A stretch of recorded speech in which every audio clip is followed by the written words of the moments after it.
What is up, my friends? You are very welcome along to another match day here on Anfield Agenda. Tonight, the second to last league phase game of this season's Champions League. The Reds are home against Lille. We're going to take you through the game as always. Appreciate you guys being with us. And of course, thank you to our incredible sponsors, Manscaped. Just a quick reminder, you can get yourself 20% off and free shipping store-wide. That's 20% off and free shipping store-wide with our code Anfield20. Use that at checkout or scan the QR code. So, team news is in. I've been looking at the chat before we started, and it seems people are a little bit torn on maybe wanting a little bit more rotation from Arne. But let's have a look at what he has gone with for today. It is Alisson Becker in goal. Connor Bradley comes in at right back to take the place of Trent Alexander-Arnold. Costas comes in at left back. Jarell Quansah starts alongside your captain, Virgil van Dijk, at the heart of the defence. In midfield, Ryan Gravenberch, Dominic Szoboszlai and Curtis Jones. And then up top, Mohamed Salah on the right, Luis Diaz to the centre, and Darwin Núñez, Liverpool's number 9, through the middle. Luis Diaz on the left, and Darwin Núñez through the middle. So yes, lots to get stuck into. We'll have a look at the opposition in a moment. We'll go through the bench, of course, as well. Very strong bench tonight for Liverpool and Arne Slot. He's got Endo, Kanade, McAllister, Chiesa, Gakpo, Elliott, Robbo, Jaros, Kelleher, Trent, Jayden Danns and Tyler Morton all on the bench, so plenty of options for Arne if he indeed needs to look to the bench. So how are we all? Nice to see you in. Appreciate you being with us. Connor's over at the game this evening. He's just entered into the stadium there, so he's all good to go. And I hope you guys are ready for what should be hopefully a fun evening. Craig, thought you were going to the game. Covered this a load of times, mate, over the last week. Don't want to bore you with the details of it, but let's just say I'm not going to any more games while FSG own the club. Leave it at that one and we'll move on. So yeah, look, we'll take a look at the opposition in a moment and their team as well. We get a chance tonight to have a little look at Jonathan David up close. Of course, somebody who's been linked with a potential free transfer move to the Reds. There's some interesting team selections in there. So we'll have a look at that in a second. And of course, we'll give you the bench as well. Scotty said, Craig, thoughts on the team? It's probably a little bit stronger than I thought, Scotty. I didn't expect to see the likes of Mohamed Salah out there. Maybe even Dominic Szoboszlai. Certainly thought he would have given Ryan Gravenberch a breather and maybe put in Endo. But I guess he wants to top the league phase. And to do that, we need a minimum of 4 points guaranteed from the next 2 games. But we could do it tonight depending on Barcelona's result as well. So, look, let's just hope that we don't pick up any knocks or injury concerns. And we'll take it from there. Martin Pickering, first super chat of the night. Martin, thank you, my friend. Martin said, looks like he wants the group stage done tonight.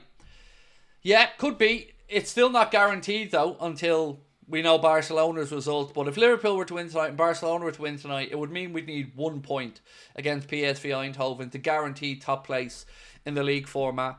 And then we'll figure out what that means going forward as well. Of course, what it does mean is once you're inside that top 8, you do avoid the playoff round, which is priority number 1, and that's already been accomplished. Is it true that Zubimendi's going to Arsenal? I don't know, is the honest answer. You've probably seen the same reports I have. Some mixed saying, yeah, it looks like Arsenal could be the move for him. Others saying nothing's been decided yet. Honest answer from me, my friend, is I don't know, DJ, mate. I just don't know. But is it okay tonight we just talk about the game and talk about... Well, I suppose we can talk about the players if you want, but I just don't want to get into the whole FSG thing tonight. It's been a tough week, and tonight's a welcome distraction where we just can enjoy the game.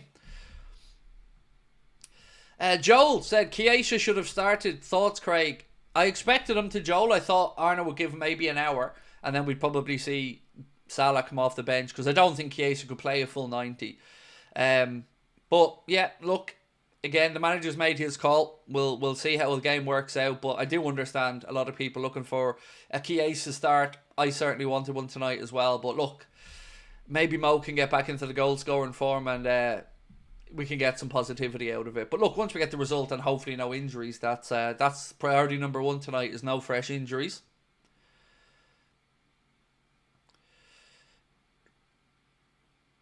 Pinned comment for the night, why is Craig not at the match? Look, I get it. You know, people are fair to ask the question. I just can't keep answering the same one over and over again. But, you know, it is what it is, as I said. just don't want to be there while they own the club. Don't want to set foot inside Anfield while they own it. But I don't want to get into a whole rant about the owners tonight, because I want to enjoy myself with you guys and have a bit of fun looking ahead to the game. Connor is inside the stadium. He's at the game. He's taking his seat and ready to look forward to hopefully an enjoyable one. The last time he was over there was the 5-2 Real Madrid defeat, so I'm hoping he's not jinxed us. Stevie boy, how are you, sir? Always lovely to see you in from Australia. Said Virgil, Ryan and Salah should have been rested. It's almost, I guess, impossible to rest both Canade and Virgil at the minute, unless you're going to be sticking in Endo at centre-back. And if you want an Endo at centre-back, but you're also wanting a midfield change, Tyler Morton then really the only option. So I totally get where you're coming from, and I would have loved to have seen Virgil rested, but at least Canade gets himself a breather tonight. And Kwanzaa, hopefully, Stevie boy, can come in and build some confidence.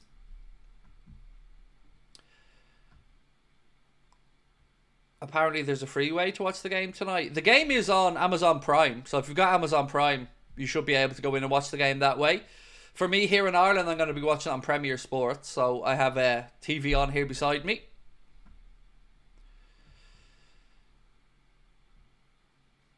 As a Canadian, I'm excited to see how Jonathan David plays, hopefully not too well. I'm excited to have a look at him, Mike, to be honest with you. He's a name that's been kind of mentioned around Liverpool for a little bit, but I haven't really paid too much attention to him. I've watched some clips and some highlight reels, but they always make everybody look great. Should we take a look then for the first time tonight at the Lille team? So it's Chalaver in goal, or is it? Chevalier, sorry, in goal. Then Mondi, Decade, who's this? Ribeiro. I really need to make these bigger. Goodmanson, Bakker, Andre, Mukel, Cabela. Who the hell is this? Harrelson and Jonathan David. I don't recognise most of that team, lads. I can't lie. Not many of those names ring a bell to me. On the bench, Angel Gomez, who I did think would have started. Vidor Minone, Sarahoy, Mounier, Gallard, Bayo, Ethan Mbappe. So we do have an Mbappe rocking up at Anfield tonight. Ismaile, Boade and Cossier. Don't know half of them, lads. I'm not going to lie to you. But what I do know is they've certainly got some decent results in Europe this season. If I'm not mistaken, I'm going off memory here, I think they beat Real Madrid over in France. So certainly not expecting this to be an easy task tonight at all. Yes, that is his brother, Izan. Yes, Ethan Mbappe is Kylian's brother.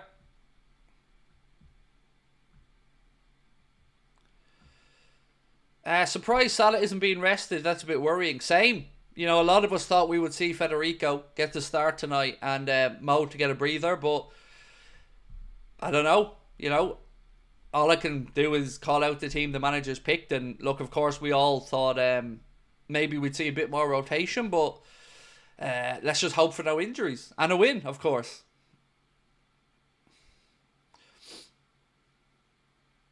I'm new to the stream. Love it so far, said Michael. Well, welcome in, Michael. Thank you for being with us. Appreciate your support. And again, just a reminder tonight, ladies and gentlemen, we are being brought to you with thanks to our friends at Manscaped. Check out the Chairman Pro package, face shaving kit, or anything else at manscaped.com and treat yourself to 20% off and free shipping. That is 20% off and free shipping with our unique code Anfield20. Use that at checkout or scan the QR code.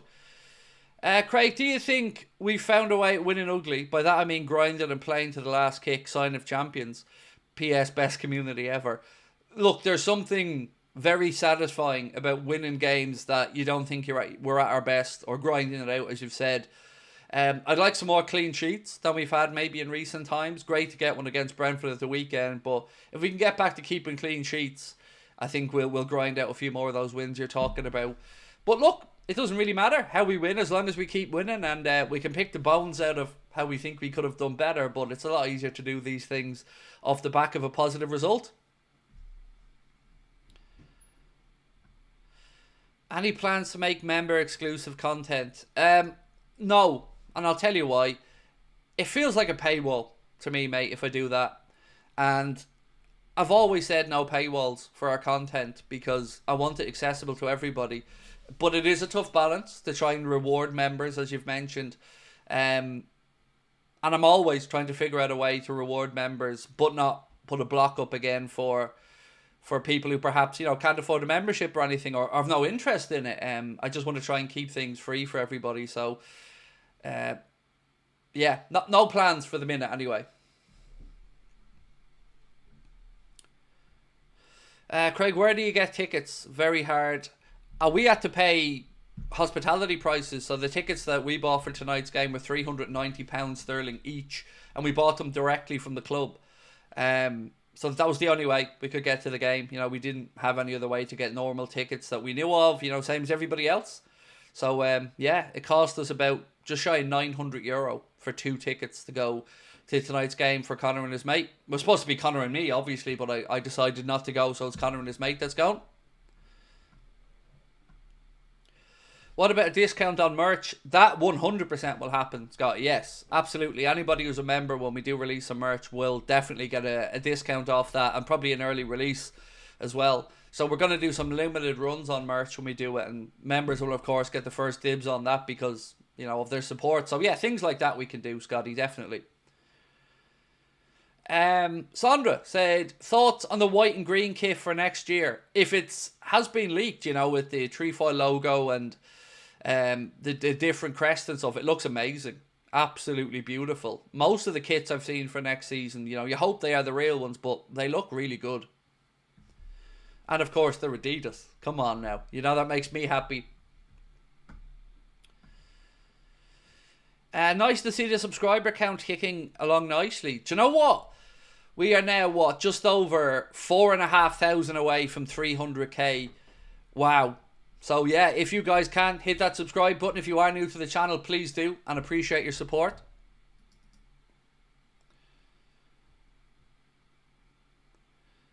Thank you, Mark. Mark's just sent me a higher toned image that I can see the team better on. Thank you, Mark.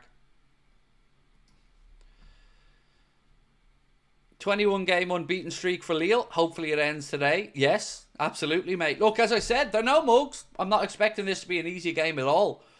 Lille have done very well and represented themselves very well in Europe this season, so not expecting this to be an easy game by any stretch. Are you going to do a 300,000 live stream? I'd rather be live when it happens, if that makes any sense. If it happens, I'm still not taking it for granted, even though we're this close. Yeah, I don't know, man. I don't like to think far ahead like that. I set myself a little aim, maybe, and the aim was to get there before the end of this month. 10 days left to go. 4,500 subscribers left to get. It's a lofty one, but, you know, we'll wait and see what happens. But I'm very grateful for all of your support, as I always do say, and appreciate you being here with me tonight as well. Right, couple of super chats. Charlie, how are you, bro? Said, has Jones been drug tested after his comments? I still don't understand why he said them, Charlie, but, you know, if it's his honest opinion, then it's his honest opinion.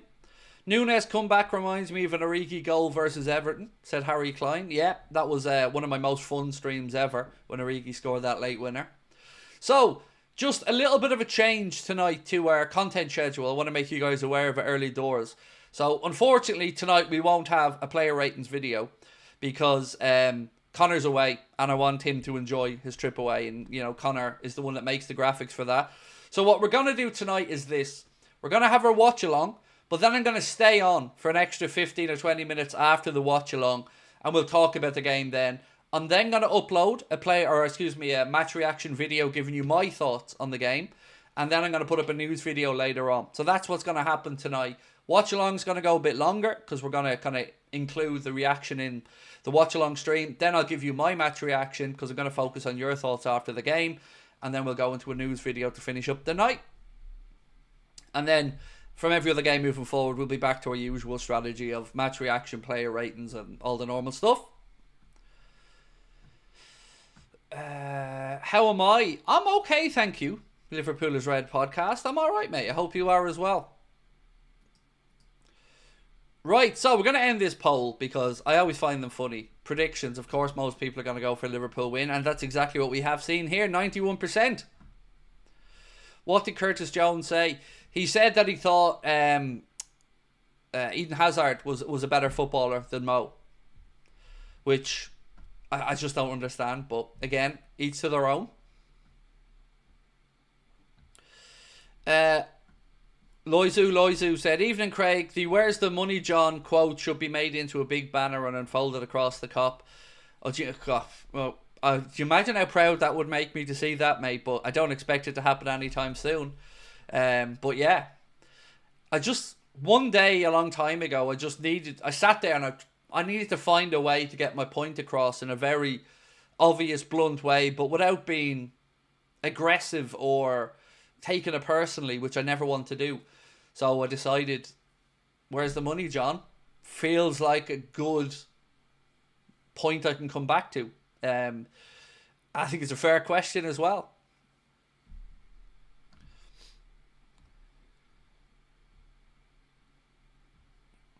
Gravenberch also needs a rest, said Maui. 100%. I wouldn't have played Mo. I wouldn't have played Gravenberch. But, he's the manager. And let's get behind the team Arne has picked and hope that we don't get any injury or concerns. Liverpool playing Ipswich on Saturday. The officials for the game are Michael Salisbury, he'll be a referee. Assistants, Matt Wilkes and Derek Eaton. Fourth official, Darren Bond. VAR, Paul Tierney. And assistant VAR, Craig Taylor. Now, is it just me, or has Paul Tierney been VAR in a lot of our games in the last while? I don't know if I'm just thinking incorrectly about that, but I feel like he's been on VAR a while lately. So let's wait and see.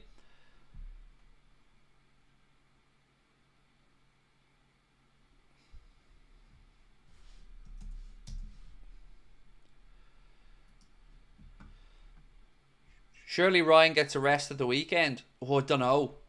You can't be resting him in a league game. I don't know. Not for me anyway. This was the opportunity to rest Gravenberch. I know it's Ipswich and Man City made light work of them, but I don't know. We got to put our best foot forward in the league, in my opinion, and make sure that we do get those points. And this is why I'd like us to bring in that midfielder that I've been speaking about for quite a while. So for all of those, again, asking me about the game tonight, I'm not going to set foot inside Anfield again while the owners own the club.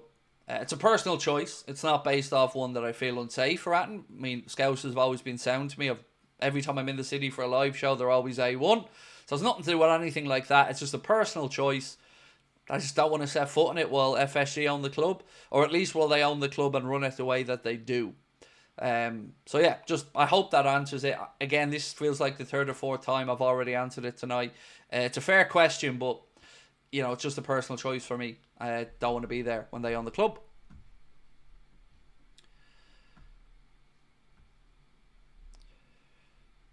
Why is it so hard for the manager to give Mo Salah and Gravenberch any rest? The answer lies, in my opinion, Abdul, in the fact that he doesn't trust the replacements. So, whatever we think ourselves right now, it feels as if the likes of Elliott, Chiesa and Endo aren't ones that the manager feels he can lean on yet.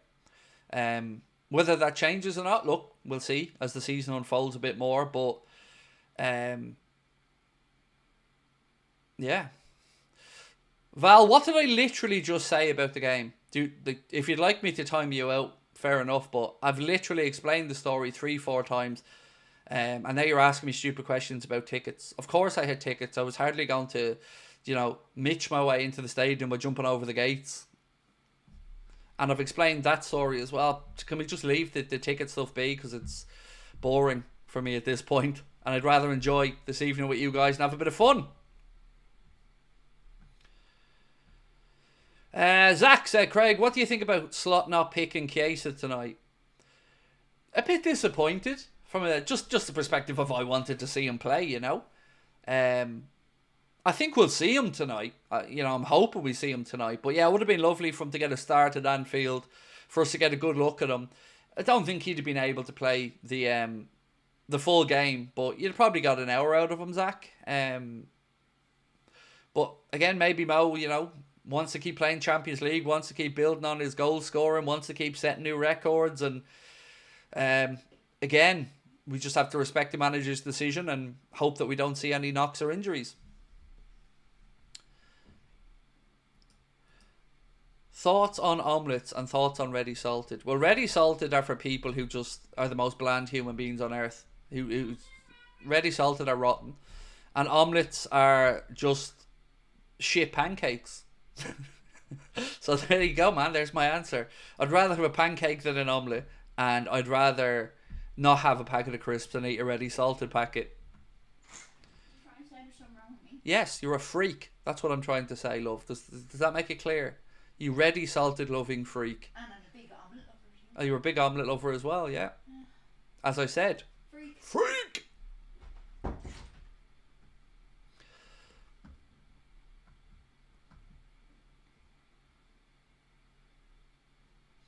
AJ said, Craig, do you believe we can win the Champions League with our current depth? With a bit of luck, yep. But I think anybody needs that little bit of luck, to be honest with you, in the Champions League. Because, you could have the best squad depth in the world and get a red card, concede a penalty or something and be one down to 10 men. And then it's an uphill battle. So, yeah, look, you need a little bit of luck to go your way. Over the course of a Premier League campaign, it's easy to have a few more blips or whatever, but in the Champions League, especially in the knockout stages, you need luck on your side as well. Ever had crepes? Of course. I love crepes. Crepes are amazing. Lemon and sugar, though, just for me. I'm very boring when it comes to crepes.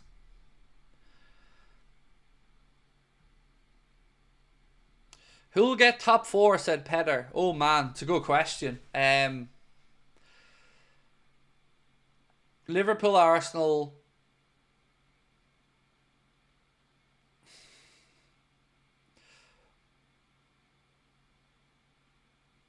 Man, it's really tough because I think it's going to be 2 of 3 between Forest, City and Chelsea. I just don't know who that 2 is going to be. And then I'm ruling out Newcastle, and they're not exactly a million miles away either, are they? So it's difficult. I think a lot of it will come down to, will Forest last the pace? If Forest last the pace and can keep up where they are, as they have done for the first half of the season, obviously they can get a spot. But the good news, I guess, for those teams is it's likely that top 5 will get you Champions League football next season. So, top 5 could squeeze more clubs in there.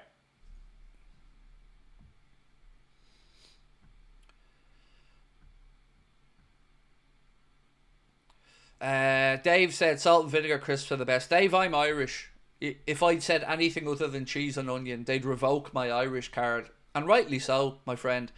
Cheese and onion are the favourites for me.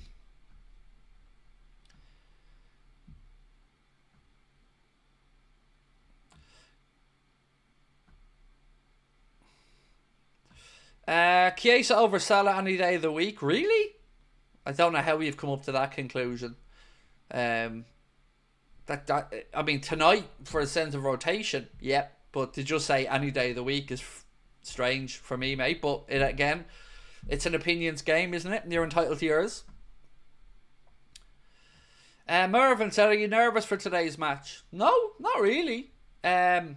We've done the hard work. We've done what we needed to do, which is make sure you're in the top 8, avoid the playoff round. I don't really think there's going to be that much difference finishing 1, 2 or 3. Yeah, I'm all right with it, honestly.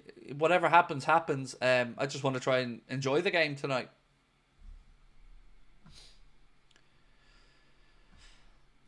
Stevie Boy. So, do you have any concerns that Liverpool fall away this season?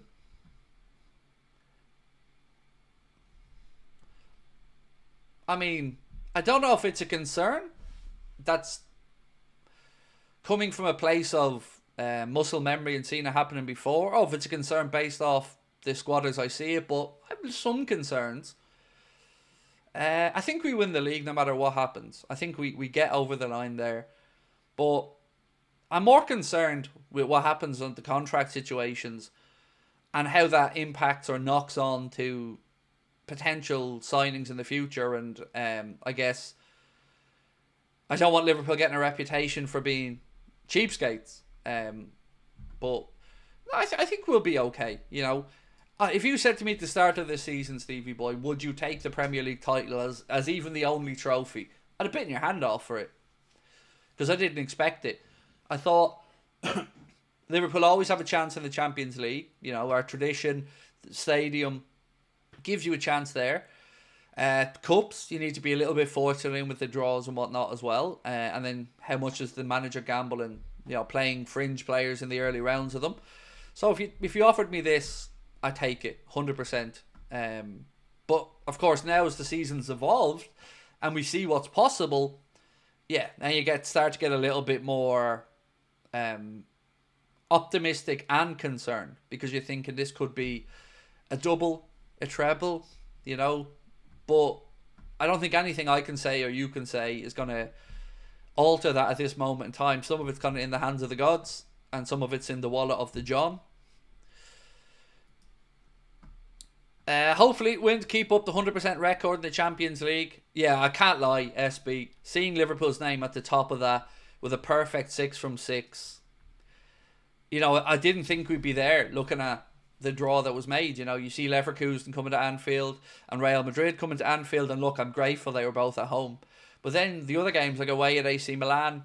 So to be here and 6 from 6, it's incredible for Arne and the team. So do you know what I'm trying to train myself to do? Not click on any of the posts that are deleted by our mods, because I have a hunger and a curiosity that I can't quell a lot of the time.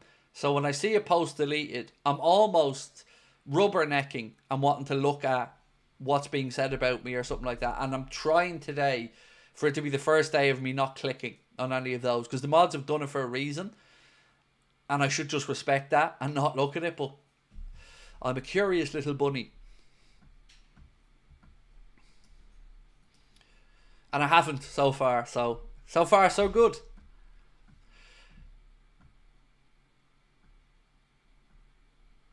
Moe said, if Liverpool don't fall off in January, there's no chance they fall off, because after January, the years have been bad. But do you know what worries me, mate? The latter part, and I mean the very latter part of the season, is a very tricky run. Like, if you look at the last month of the season for us, you'd almost want a buffer of points going into that part of the season in the league, because we've got some very tricky fixtures. At the minute, Arsenal are going through a period where they've got some tricky games. Manchester City coming up as well soon in the Prem for them. So hopefully we can keep winning. You'd certainly expect us to get the win against Ipswich this weekend. So that should be another game ticked off on the road to title number 20. Lauren said, don't acknowledge the haters, Craig. You're worth so much more. I'm trying, my man. I really am trying. And I'm going to continue to try to not bite on it. But appreciate you looking out for me. Worry about the international break. I can't. I'm going on holidays. I actually looking forward to that March international break, because I'm going to be in Spain with the family. So, yeah, that's family holiday time for us, is in and around the international breaks, because Liverpool land goes quiet during those times. So we usually try to have a little holiday. Daniel O'Connell, love you, Craig. Oh, thank you, bro. And much love to all of you. Appreciate you being here with us again. You know what I'm about to ask you though, right? We need to get those likes up. We need to get 1,000 likes before kickoff. 31 minutes to go. And if you haven't hit that subscribe button, please do as well. Firstly, welcome into the channel if it's your first time with us. We hope you have a bit of fun tonight, and yeah, we enjoy ourselves.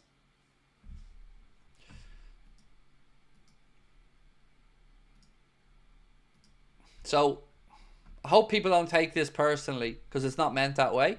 But I'm going to time out any more questions about the game. It's been answered multiple times, and I don't recognise some of these account names that are asking the questions.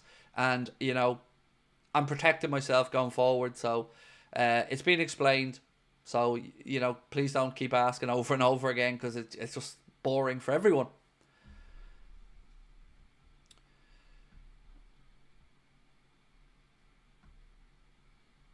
Cyberflea, thank you, mate. Appreciate you. I think, is that your first one as well, mate? Thank you. Charlie said, I need a hot holiday. The cold and my joints. No, that's it for me as well. I've never understood, Charlie, right? When people from our part of the world, so the UK or Ireland, and, I've never understood why people go away on holidays in the summer. Since I've been a kid, I've always kind of marvelled at that one, because I'm somebody who, like you, needs that warm heat. Makes me feel Makes me feel happier, makes me feel less pain like yourself in the joints, because I'm going to be riddled with arthritis in my hands and stuff when I get older because it's all worn down. So I need that heat in the winter. I've never understood why people go away in the summer, because one, you're leaving Ireland or the UK at the best weather time of the year, where Ireland's at its most beautiful in the summertime. You're paying over the odds to go away, and I know when you've got the old kids, you've got to sometimes go away when it suits schooling, but I've always just taken a week or two out for the kids and gone away during the winter months when I think we all need that little bit of sunshine.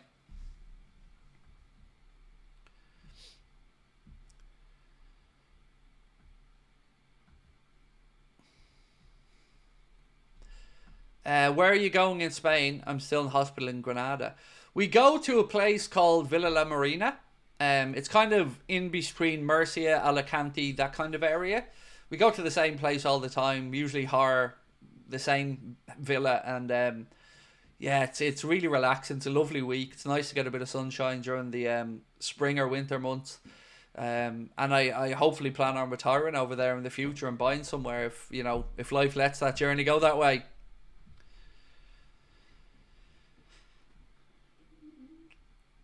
Do I 420? Are we asking, do I smoke weed? Yes, I do, mate. I do, but I'm very strict on it, believe it or not. I'm regimented in my routines. My life is all about routine. Dubai is a good place to go. You've been 3 times. My son Kasim is so up for the idea of going to Dubai. He's always pitching the idea of Dubai. And I'm sure we'll get over there at some point. But as of now, haven't been there just yet. But really do want to get there. We're revisiting Turkey as well in October, which I can't wait. I absolutely love Turkey. It's a beautiful country, beautiful people, and amazing food.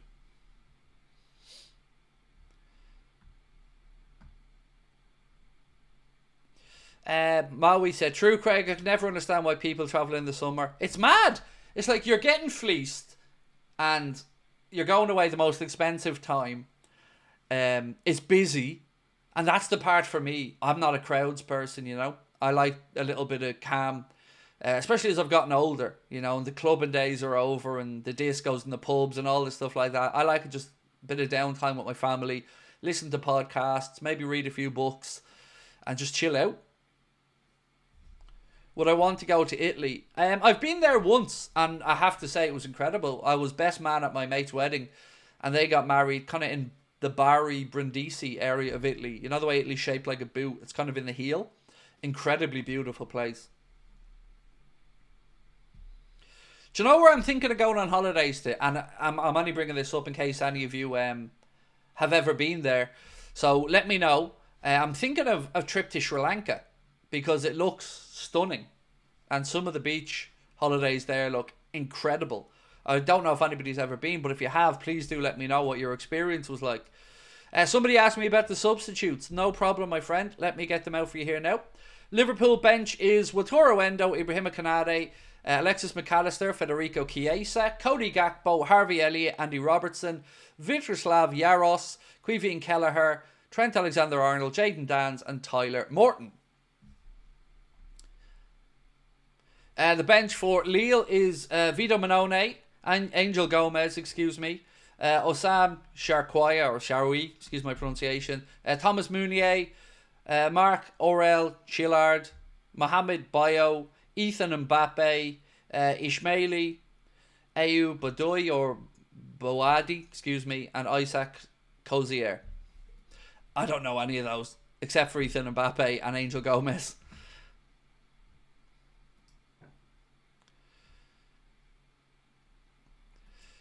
Charlie said, I'm still young, 28, but my parents both have joint issues, and come winter, my joints seize up. I tend to go to Greece as it's beautiful and nice food. Yeah, I worked in Greece for a summer. Lovely place. And yeah, like me as well, man, my jaw particularly and my hands in the cold. Oh, can't be doing with it. Come on, Atlanta, Georgia. Liverpool fans here are always buzzing, and they absolutely are. I know quite a bit about Liverpool fans in Atlanta, mate, and they definitely represent well. An amazing place. I've only ever been there for short times, but amazing. Turkey is very nice too, Craig, and so is the Caribbean. I've only ever been to the Caribbean once. On my honeymoon, we went on a cruise and we took in, I think it was Eastern or Western Caribbean, I can't remember.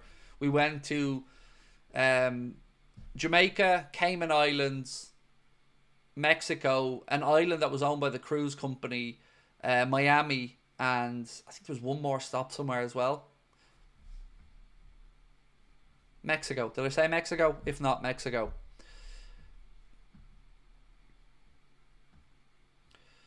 Oh, Scotty, I know all about Lasagna Boulevard, mate. I know that shopping centre very, very well, bro.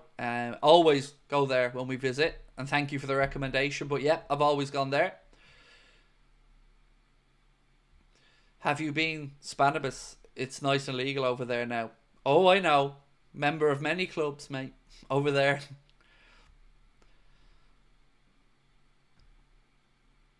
Sri Lanka looks class. Gumi.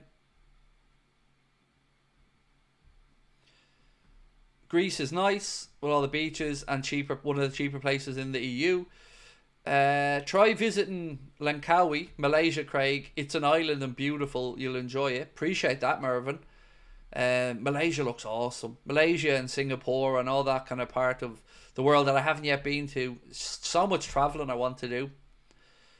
Liz, happy match day to you as well, my friend. And much love to you and Ian over there in Florida. I hope life is well.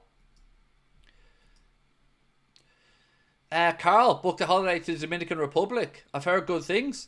Again, that was on a to-do list. Never got around to it, but I hope you guys have an incredible trip, Carl. And do let me know how you get on. Were you expecting this strong of a team? Said Irish. I wasn't, mate. No, I thought we'd, if I went through my preview with you, my team would have been Alisson, Bradley. I would have probably gone Kanade and Virgil because I'm not 100% sold on Kwanzaa yet, but let's wait and see. I hope tonight he has a good performance. I would have gone Costas at left back, so full back positions and keeper I was the same.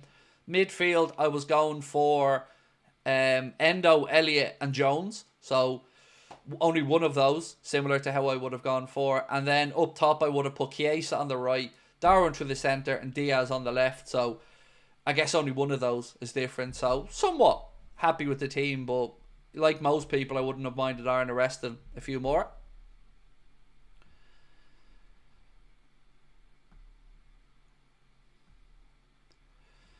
Philip said, I went to Thailand for 6 weeks, the best place I've ever visited. I've only heard good things, Philip, about Thailand from friends of mine who've gone over there. So, you know the way most people travel when they're young, before they're married, which is what a lot of my friends did. A lot of my friends spent time traveling South America and then over towards Asia and stuff. I needed to settle down when I was younger because I had a bit of a hectic life working as a DJ and, dabbling, shall we say. So I knew I needed to settle down early. So it was a conscious decision to have a child early with my wife. And then we hoped that we would do our exploring the world when we hit 50 years of age or older. And that's the plan. No, mate, I haven't heard about the missing 12-year-old girl in Dublin, but of course I hope she's returned safe and sound to her family. Mike said, we started our own business a couple of years ago. What's a holiday? Well, here's your brother, mate. I work about 29 days out of a month, probably the same as yourself. And even when I take those weeks during the international break, it's hard. You're taking a week away and you're just thinking that's a week where I'm absolutely not bringing in any money for the business.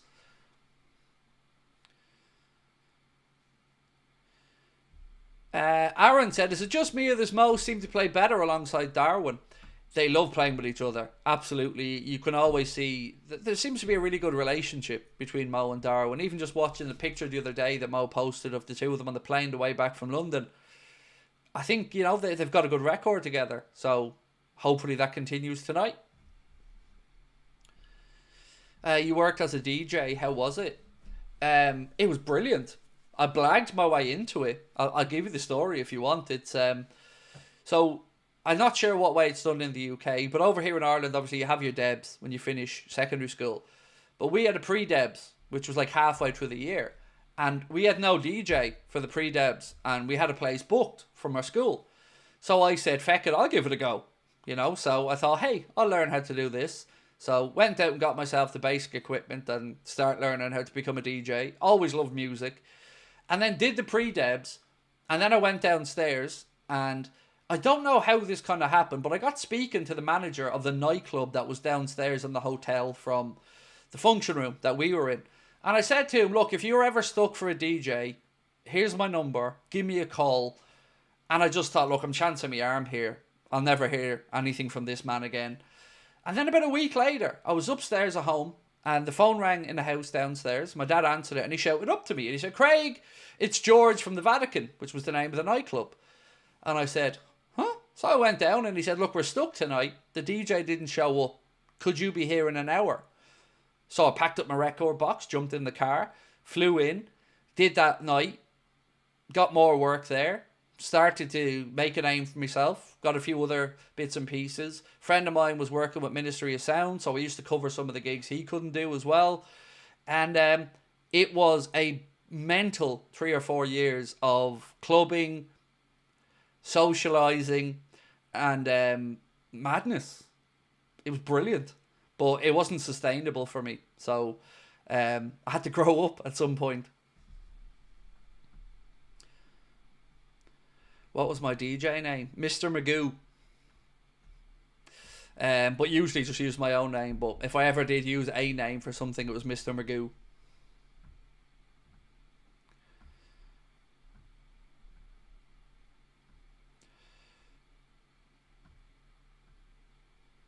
I even started the first hip-hop night in Dublin.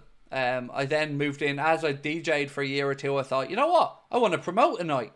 So I got an in with the hotel and the DJ and the nightclub manager, sorry. So I promoted a night in there called Religion at the Vatican. And it was one of the first hip-hop nights in Dublin, because I was mad into my hip-hop as well. And I was mad into learning how to scratch and stuff like that at that point.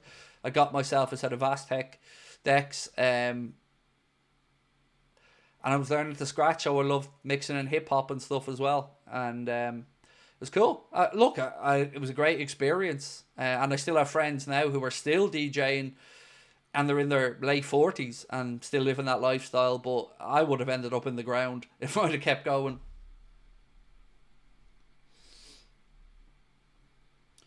I'll give you a funny little story, right? Was doing one gig in the UK. A small enough gig. A little pub club thing, again covering for a friend, and got really excited because they said, we're making a poster for the night, and you know, we're going to send you the poster. So the poster arrived for the night, and all like getting ready to brag to my mates and all. Open up the poster, starts going through all the DJs, right? And then there I am down the bottom, Mr. Mango. Mr. fucking Mango. Not Magoo, Mango. And I just thought, I'll take it, you know.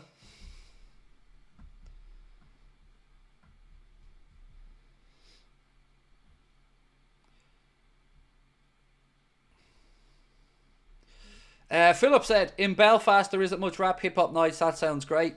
Kind of was the thing in Dublin as well at the time. There wasn't too much.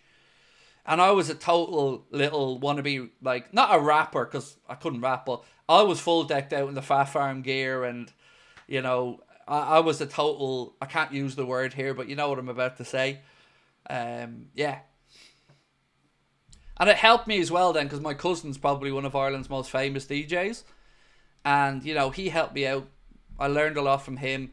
I got to get into a DJ box with him, Carl Cox. I DJ'd with Alex P and Brandon Block one night. I had some great times. Honestly, I did. And I'm very much a person in life that thinks you don't ask, you don't get. So I blagged my way to that start and then got lucky. But yeah, my cousin helped out with advice and stuff along the way.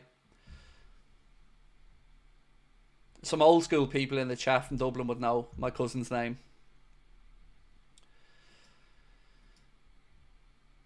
Charlie, one video every month, story time with Craig, please. It's funny, I do have quite a pocket full of stories because my family are characters. I mean that in a loving sense. But some of the strokes and scams we've pulled over the years, and my family have pulled, same as most families in Dublin, to be honest. You all have your own stories, but Yeah, I grew up in a colourful, loving environment. Though I still like hip hop. I do. I do.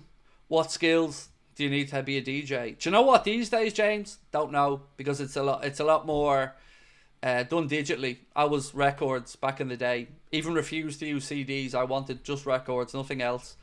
And it was different. But I did have some little cheats, you know. I did have some little white marks on certain records for certain mixing points and stuff like that. So, have you ever heard of Johnny Moy? Anyone? That's my cousin, by the way. He's a very influential DJ in Ireland and a promoter as well. Remixed one of U2's albums and just done lots of other bits and pieces. Craig, is your cousin family name Kavanagh? David and Dunleary? No, it's Johnny Moy.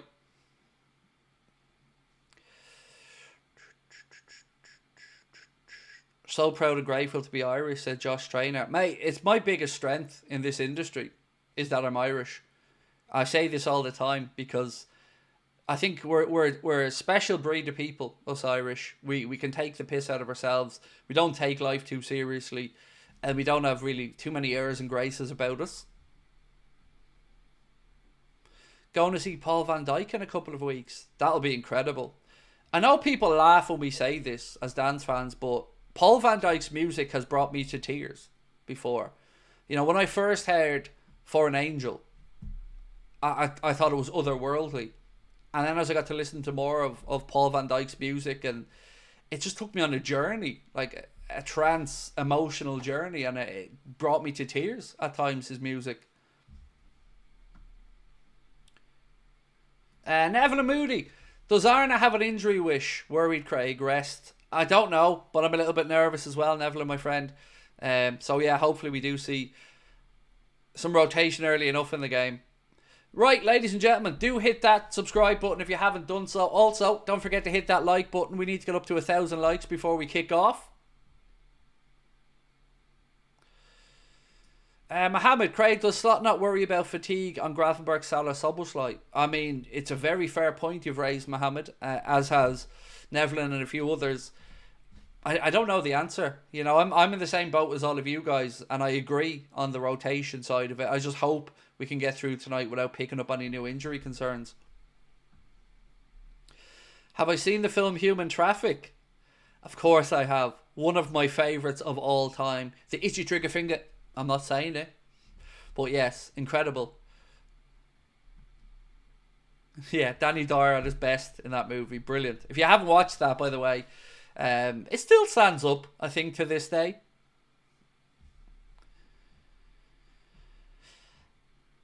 Did Johnny play Red Box? Yes, many times. This is the first time I ever actually went to see Johnny live was in the Red Box. And if I'm not mistaken, it was the same night where Jeremy Healy was playing. And Jeremy Healy, another incredible DJ, by the way. Whitehammer said, wondering what happened with David.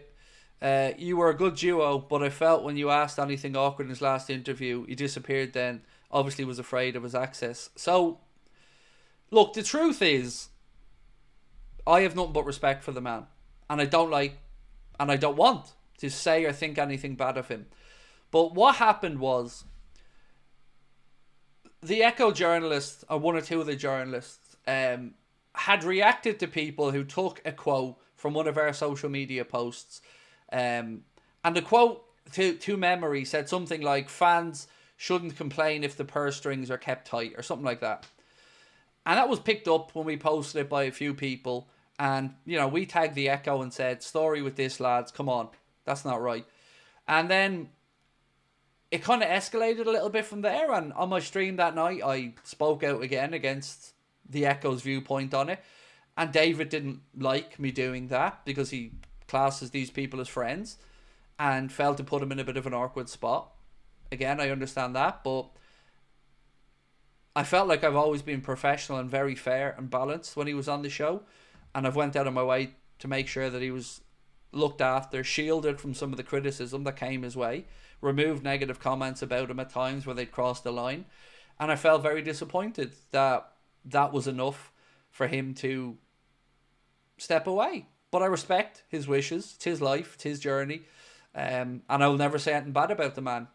but it definitely stung a little bit, and it made me realise that, look, whether I want to admit this or not, there's a line in the sand between what I do and my viewpoints, and I guess what journalists and the serious people do in content creation. And I know which side I'm on, and which side I'm defending, and which side I'm going to speak out on behalf of, and it is what it is, you know. That's the story, my man.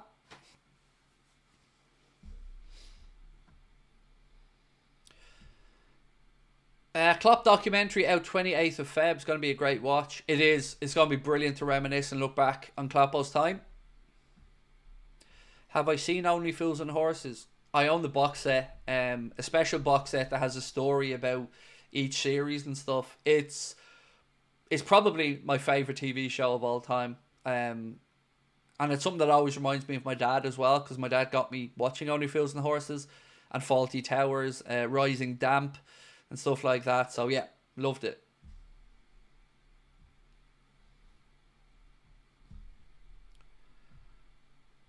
So, Kigo, you're going to get timed out if you repeat the same comment multiple times, mate, by the mods.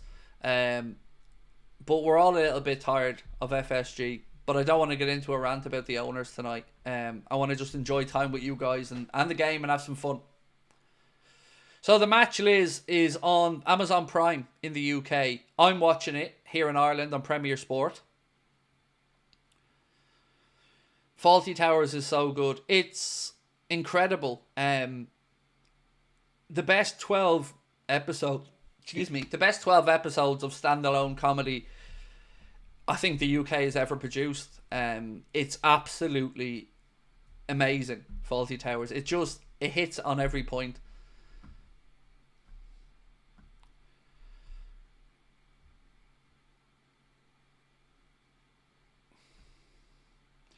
Robert, I don't really have much advice to give you, Robert Egan, other than be yourself, put yourself out there.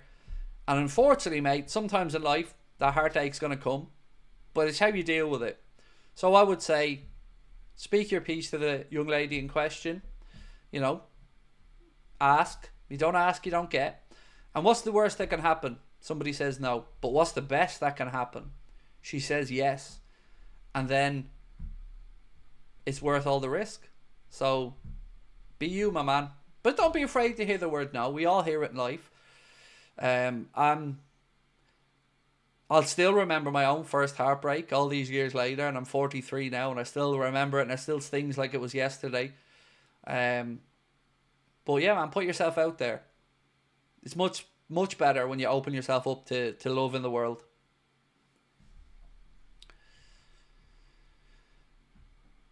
So many great shows being mentioned in the chat, by the way. The Young Ones, absolutely amazing. Alfida Saint Pe, magic show, David. Yeah, loved it.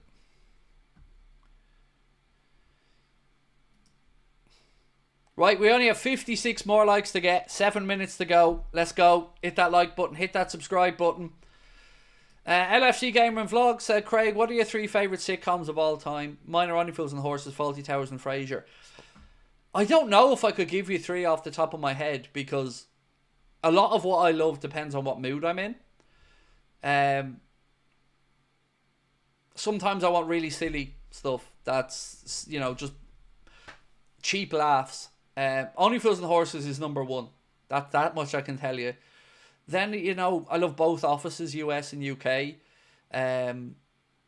Seinfeld would definitely be in my top 3. And probably Curb Your Enthusiasm as well. I love Larry David's comedy. But that Tires show that started on Netflix that is incredible. And going to see him live in March, I think we have tickets to go see him. Marcus said, love your channel and it's really inspiring what you've achieved with this channel. What is your tip for someone who wants to build their own business?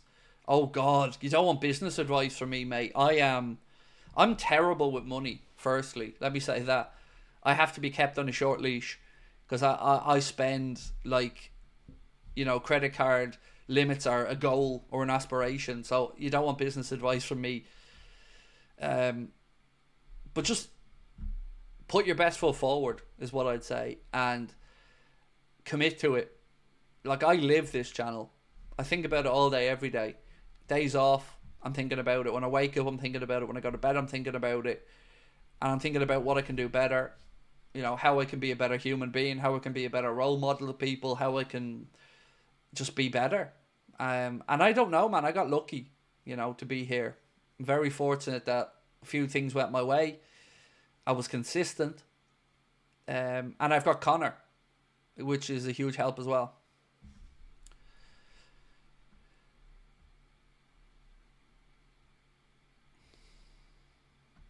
How about Still Game?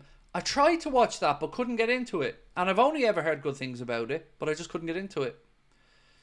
So right, look, ladies and gentlemen, we are closing in on kickoff. Teams are in the tunnel, making their way out onto the Anfield turf. Just a quick reminder, we are being brought to you tonight, as we always are on a match day, with thanks to our incredible sponsors, Manscaped.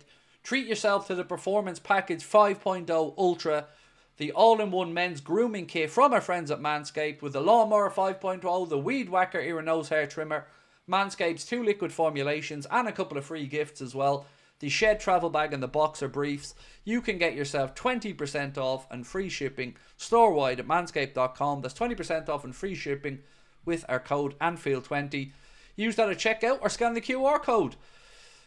Right, Stephen. Can't be the only one surprised there's no Harvey or Chiesa starting. When does Slot start to rotate Salah to save his legs? Again, Stephen, I agree with you, and I think the majority of the chat would probably agree with you. Felt like a real opportunity to give Chiesa a run and Harvey. And I don't know when. Yeah, I don't know when. Liz, thank you. Liz said, love advice, TV, now we need food talk. Oh, you know you're getting some food talk, Liz, along the way. Don't you worry about that. Food talk's always a given here on the channel. Do I watch did I mention Mrs. Brown's Boys? I didn't mention it, but I am nothing but proud of Brendan O'Carroll as an Irishman, because I remember Brendan O'Carroll when I was a child, gigging, working away hard in the pubs and clubs, and I'm glad he got the breakthrough into the big time, and a show that's hopefully made him and his family a nice few quid, because he deserves it.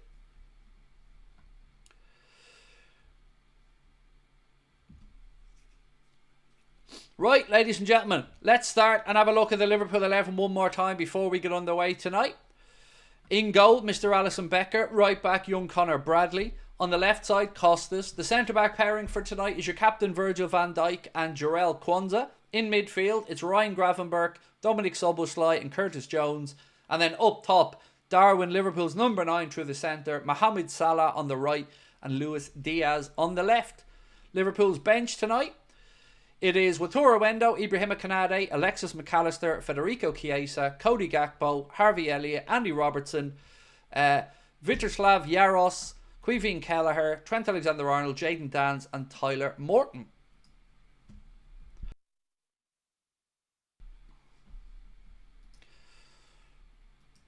Thank you so much, Sabi. Appreciate you. Thank you. Disagree, Craig. People make their own luck, said Marcus. I followed one bit of advice my psychologist gave me, Marcus, which kind of, I think, leans into what you've said. He said people who are lucky in life put themselves out there to get lucky. And that always stuck with me. So, yeah, you need a bit of luck, but there was also being in the right place at the right time. And, you know, what I've learned in this business is you never know who's watching. You never know who's paying attention. You never know your life could change like this. And I never knew that 7-2 clip was going to happen and went the way it went. So you can't plan for some of this stuff. Right, ladies and gents, we are about to get underway. The Reds' last home game of this Champions League format stage. Next up will be an away trip to PSV Eindhoven to end the league stage. Hopefully, Jarell Quansah can build some confidence tonight and put in a good performance alongside our captain. And yes, we're about to get underway.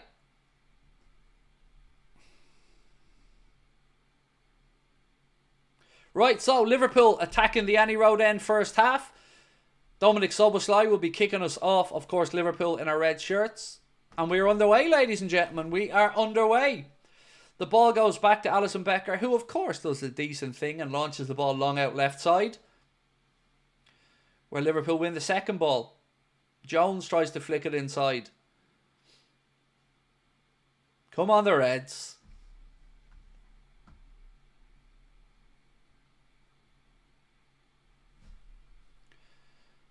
Oof. Lille on the attack early doors there, down our right-hand side, and they get a strike away, and thankfully it goes wide of Alisson Becker's post. It was one ball again into that channel that Trent had, I guess, vacated a little bit, under instruction, I'm sure. But Lille force a strike about 16, 17 yards out, and it's about 2-3 yards wide of Alisson Becker's right-hand post.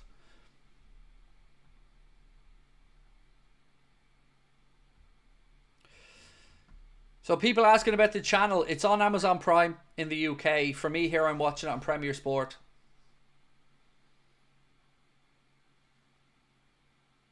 Excuse me, Bradley, you're right. My apologies. You're absolutely spot on. Yes, in the space vacated by Bradley. I went into autopilot there. You're right. It was Bradley and not Trent. Spot on.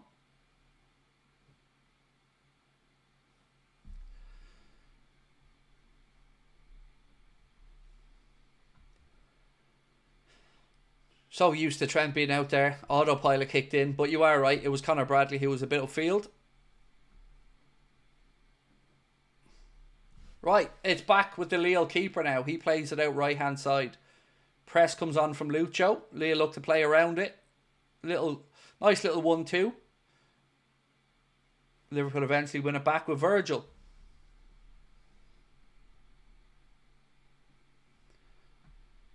The Trent agenda coming out. Okay, you can fuck off. Simple as that, right? The Trent agenda. I don't have any agenda against Trent, except that he hasn't spoken up, mate, and he's been cowardly about it. But every single video I've made, I said I want him to stay. So thanks for outing yourself nice and early there for me, Troy. Makes it much easier to get rid of idiots like you from the chat, mate. Why do you watch, man? I really feel sympathy for you. Because if I had to subject myself to stuff or people I didn't like just to take a cheap shot, I'd feel pretty miserable. So you do have my sympathies.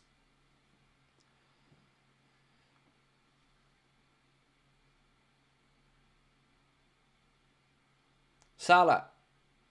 To Bradley. Who looks back to Salah. Salah manages to get the ball. Right hand side. Little nutmeg. And eventually he's crowded out. Lille have a chance to break now.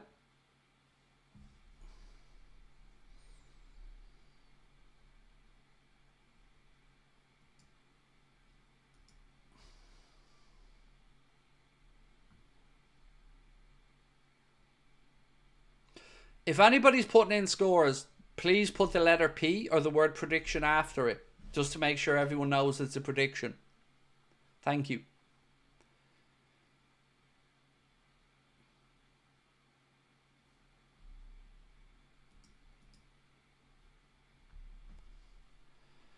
Tariq, guess where you're going, mate? Right in the bin. Enjoy it.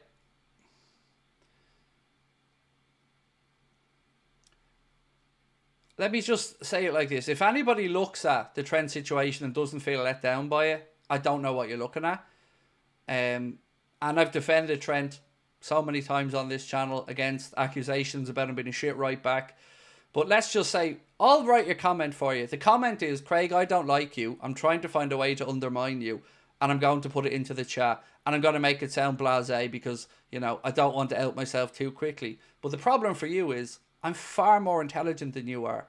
And I've been through this stuff a lot more. And I understand and see and spot snide comments when they come in. And you're not getting me anymore. I told you yesterday. Gloves are off now. It's me versus the rest of them and I don't give a shite. So, off you pop. Thank you for outing yourself early in the stream so we can have some fun.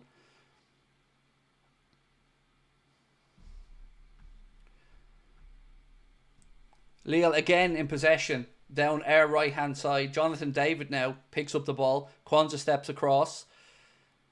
They play a ball infield. Costas gets there. Second ball is won by Darwin, who's done very well tracking back.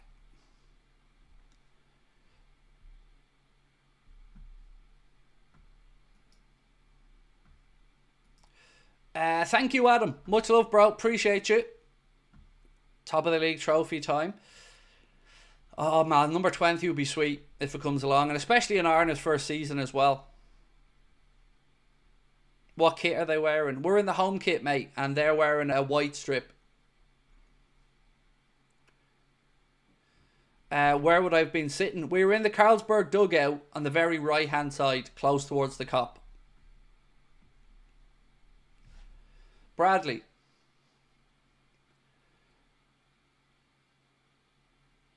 Kwanzaa, who's trying to draw the Lille player onto him.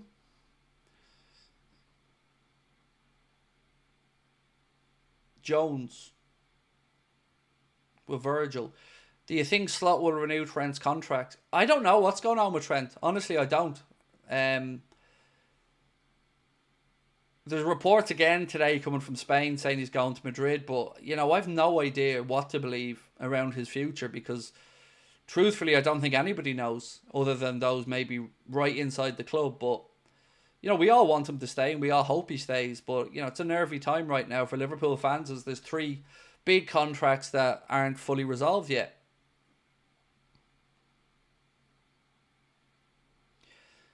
Luke said, I hope your young lad enjoyed his birthday and his KFC. He had a wonderful day. Thank you.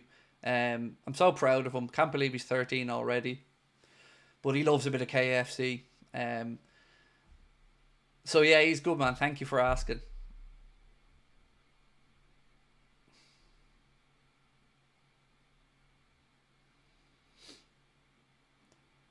Salah now, wide right. Bradley tearing down to give him an option overlap. Salah curls one in. Keeper comes and claims it though. Unlucky. Again, good quick play by Liverpool down the right hand side. Dominic Szoboszlai feeds the ball out to Mohamed Salah. Bradley then goes on. Well, yeah, it's an overlapping run. Mo cuts inside onto his left foot and gets a strike away, but it's fairly straightforward for the keeper.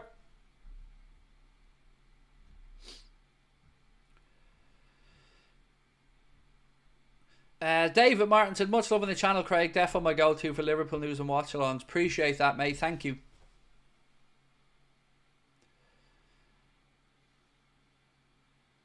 Kids do grow up so fast, Sipsco. They really do. Like, my daughter's going to turn 21 this year. And even like a cousin who I think of as a kid is turning 30 this year. I mean, where do the years go?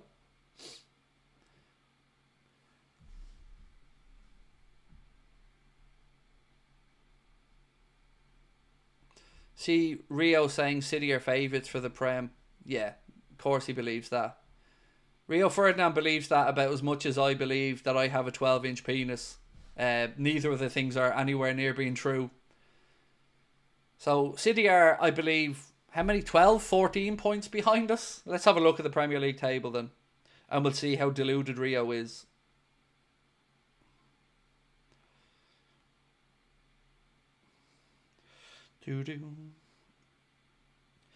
So Manchester City are 12 points behind us and have played a game more.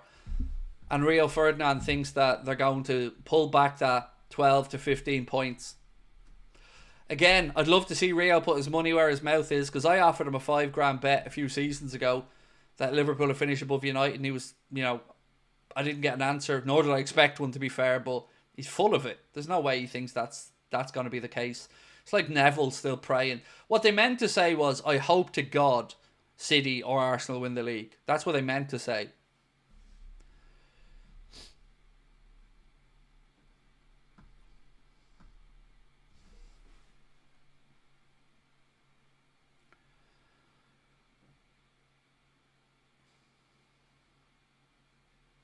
Joanne, welcome in.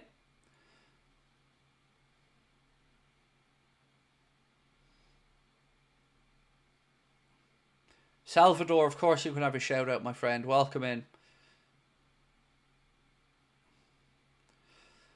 What's my thoughts about the criticism Jones received after his comments? Well, look, I don't know how strong some of that criticism was. I'm dumbfounded by the fact that he said it, but you know, he's his own man. Right, Lille looking to play through the centre here. Liverpool shuffling across. Come on, Dom, you need to be a bit more committed to it than that, mate. Again, they're into that right channel. Bradley steps across, but Lille have a man on the overlap. Ball in, pull back towards Jonathan David. And Kwanzaa then plays the ball out. Referee says there's an offside there in the build-up, actually. I think it was on the overlap. So that comes back for Liverpool free kick. Jones said that Hazard was a better player than Salah in his opinion. And that offside decision was awful, by the way. If I was a Lille fan, I'd be annoyed about that. He wasn't offside. South Africa loves you. Thank you. We were blessed to have a great audience from South Africa. I'm very grateful for their support. Salah into the right channel for Darwin. Go on. Go on, Darwin. Tries to square a ball across. It breaks again, though, to Salah, who let his lay off towards Szoboszlai is misplaced, and now Lille have it on that far side.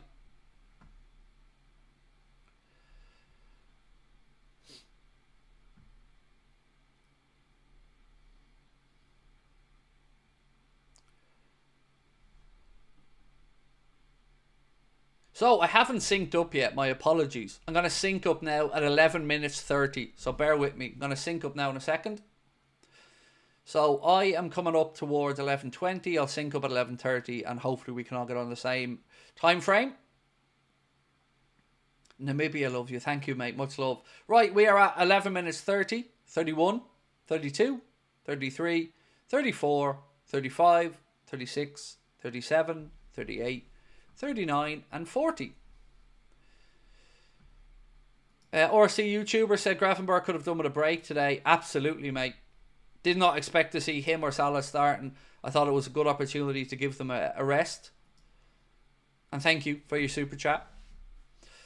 Right, Darwin, left side, bursts in to the opposition half, lays it off to Luis Diaz. Costa's going on the overlap. Diaz plays it into him. Costas now is to check back in, look for some support, and goes back to Curtis Jones. Szoboszlai, little 1-2 with Darwin. Out to Mohamed Salah. Again, Salah's pass is off. He tries to play it infield to Conor Bradley, but it's intercepted. Story and Tala, how are we, Harty? Lovely to see you, bro. Gravenberg. Kwanzaa. Virgil. Taddy Bransfield, how are you? I remember Taddy Bransfield. You've asked me to say hello to him a few times. Always happy to. Taddy, how are you, my man? I hope life's treating you well. Would I take Jonathan David on a free? I don't know, Pedro. I don't know enough about him, mate. I've seen highlight reels of him, but this is the first chance I've really had a chance to get a good look at him. He certainly seems lively. That's a free kick there. A late challenge from Jones catches the Lille player. It'll be a free kick to the French side. Literally just gave him a shout out, mate, as you were writing the post out again.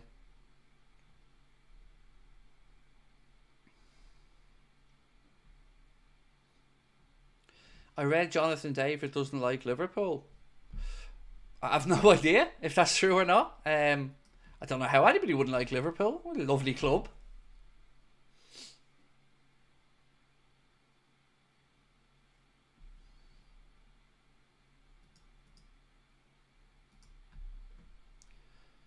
Can I tell you the bench? Certainly, Nathan. No problem, bro. Mo, bro. There you go. No problem, Mo, bro.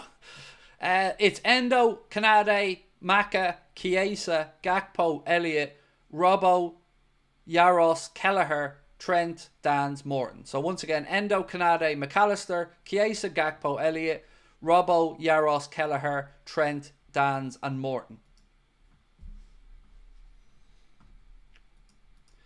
Eddie said, I hope you don't mind me asking, how's Darwin doing? He looks lively, Eddie. He's done some good tracking back. He's having to drop a little bit deeper at times to try and get involved in the game. But I love the way he helps out the defence as well.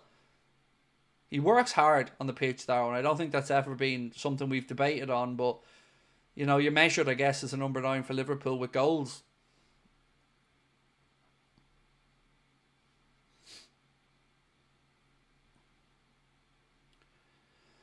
How many subs can we make per game? 5. But those subs can only be in 3 blocks. So you can't make 5 individual substitutions. You can make 5 changes in a maximum of 3 substitution blocks.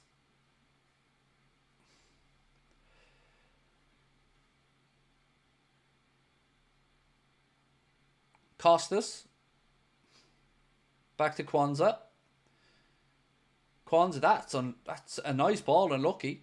Played a nice looping ball over the top looking for Mo. Just a little bit too much on it, but good vision there from Jarell.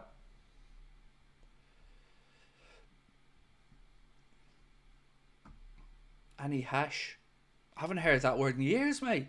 God, I haven't even seen any of the Brown stuff in years, to be honest with you.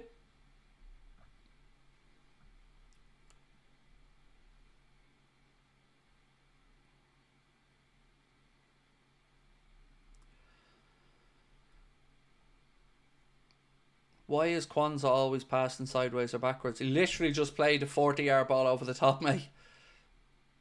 And look, you have to understand as well with Kwanzaa, I guess he's trying to play himself into confidence, because it's been a difficult season from so far. Sorry, my nose is still a little cut on the inside of it and it's in bits. Yeah, he's trying to play himself into confidence as well, so you don't want to be making a mistake in those. So I guess maybe trying to play it safe enough early doors. Gravenberch, still in possession. There's not many people in the world better at protecting the football than Ryan Gravenberch, by the way. Jamie Green, how are you, my friend? Do hit that subscribe button for me if you're new to the channel, folks. As you can see, we're trying to get towards 300,000, and every one of you that hits the subscribe button really helps us out. Switch up here from Dominic Szoboszlai across to Costas on the left. It's back with Virgil now. Every Liverpool player except Alisson is now inside the Lille half of the pitch. Bradley. Ball into Gravenberch, who wasn't on the same wavelength as Salah, and puts the ball out of play behind for a Lille goal kick.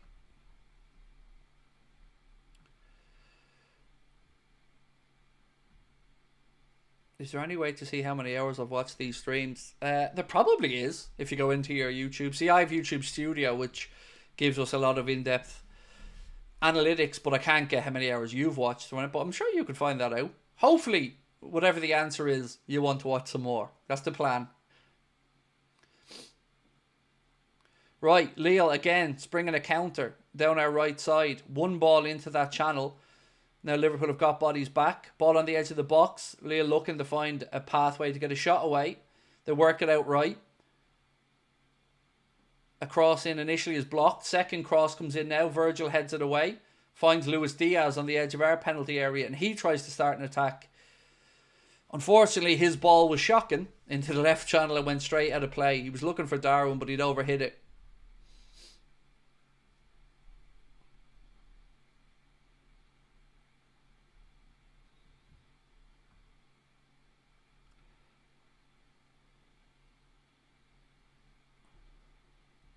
So 18.5 minutes on the clock. Still Liverpool 0, Lille 0. No real chances to speak of in the game yet.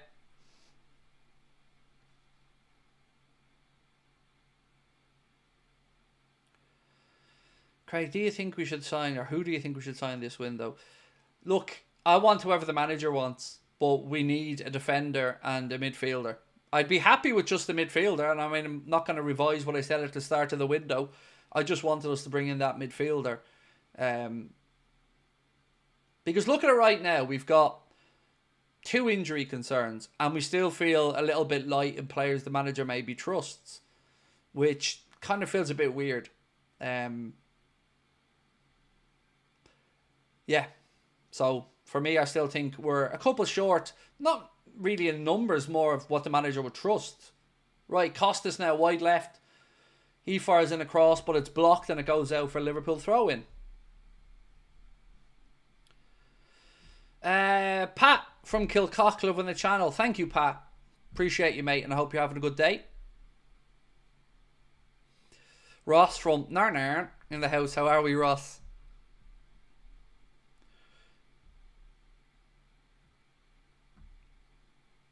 Have I ever went to Anfield before? Yes.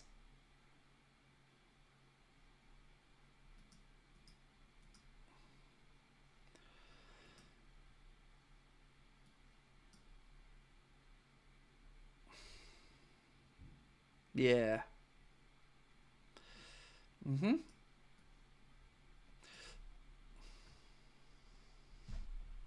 Bradley now on the attack. Slips it in to Mo. He tried to slip a ball in behind the defender to the byline for Diaz, but a little bit too much on it for Mo. And it kind of carries on with how he started the game, to be honest. Getting into some good positions with that final little ball from Mo has just not been on the money so far.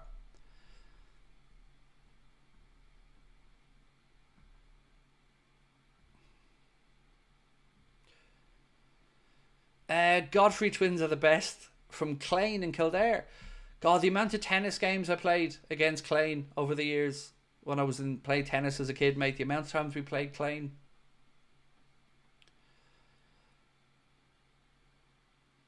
Thoughts on next season's kit leaks?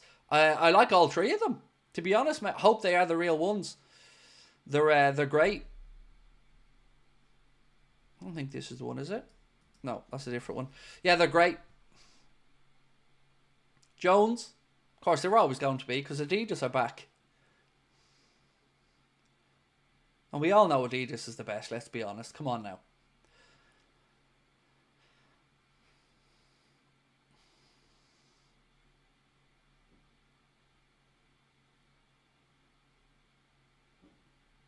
Again, ball back with the Lille keeper. Darwin goes to try put pressure on. The keeper plays it out, but straight to Curtis Jones.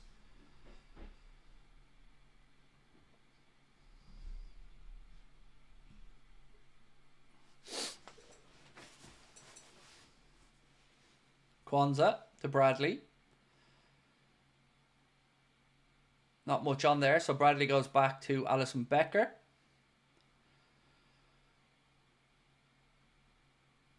New Balance better. I enjoyed New Balance. To be honest, I did. I really enjoyed New Balance's offerings as a manufacturer. I thought they had some really good kits and some lovely hoodies, polo shirts and trainers as well.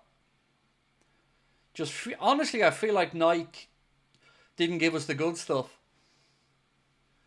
Salah, the Szoboszlai, works it out left side to Curtis Jones. Jones into Diaz. Cuts inside, lays it across to Szoboszlai, whose layoff was under hit, and now Lille look to counter. Darwin tracking back, brings down the Lille player, and it'll be a free kick to the French side on the far side of the pitch.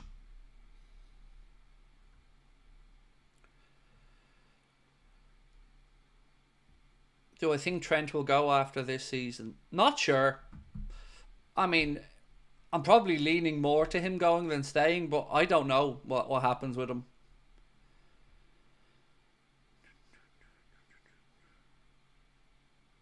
Right, Lille now. Down our left side this time. And they make a mess of that, and the ball goes out of play for Liverpool throw-in.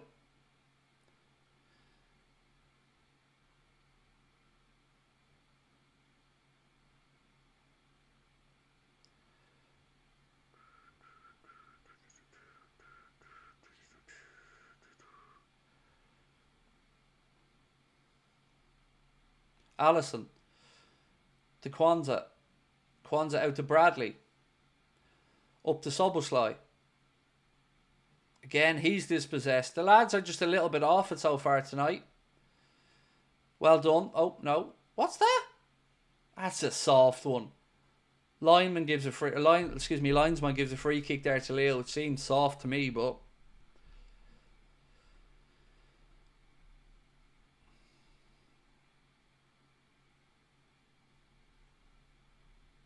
Lothar Jurgenberth. We got many players who don't start. What do you think about changing a player into a midfield instead of buying one? No, I think we should buy one and sell the players that the manager doesn't feel he can get a tune out of.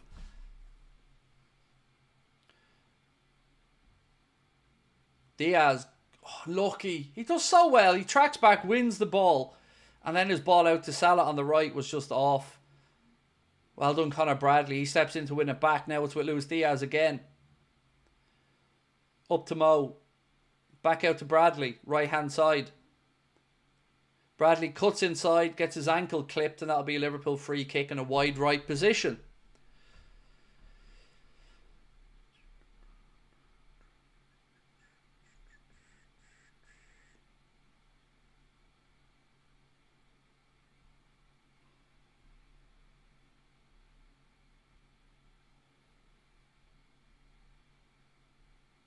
What the fuck is that comment? Someone scored twice against Barca. Stay with Núñez, losers. Okay, I don't like that comment, so you can have a timeout. Right, free kick here. Salah and Dominic Szoboszlai over it. Not in a shooting position. Lille lining up just a yard inside the 18-yard box. The free kick's played short to Salah.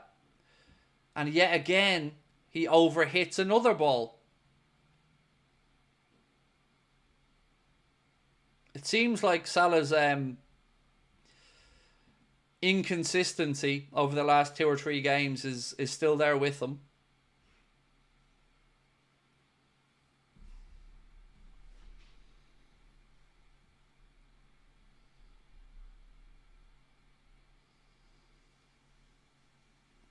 We haven't really created anything with regards to a scoring chance yet in this game. Neither have Lille, to be fair, but yeah, certainly we need to be better.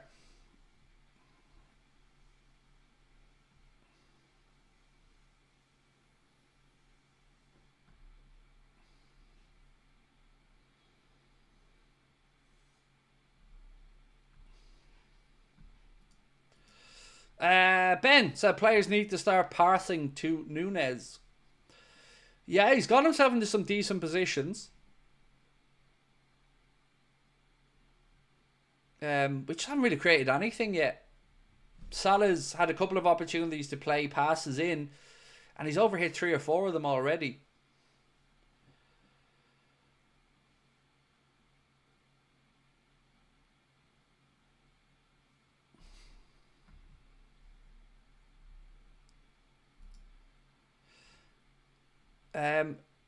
I'm not sure. Look, I don't want to talk badly about Salah after the great start to the campaign he's had, but I think it would have been understandable to give him a rest tonight and play with Chiesa, because it's not so far working, Ruse, but is it? The playing Salah again, he still looks a little bit off it.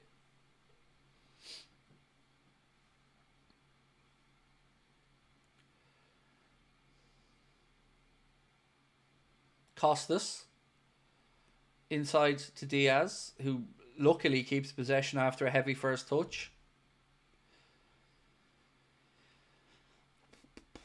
Kwanzaa to Bradley. Bradley up to Szoboszlai. It's a lot of repetitive patterns of play so far from us down the right hand side. And that'll be Liverpool throwing on the far side of the pitch.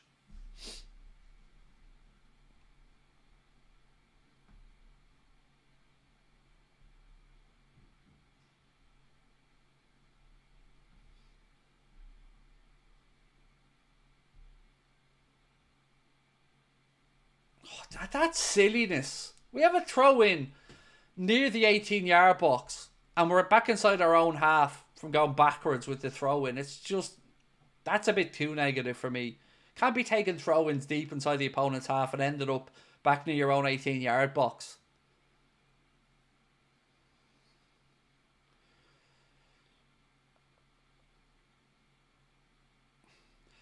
From New Zealand, how much would a ticket to Anfield cost when it's a good game? It depends how you get the ticket. You know, if you buy directly from the club and you're getting a Carlsberg dugout ticket, 300 and something pound.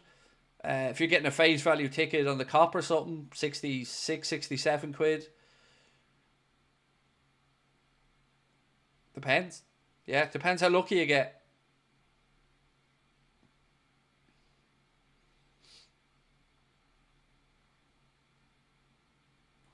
Is there any chance we get eliminated? No. We're already through to the next round.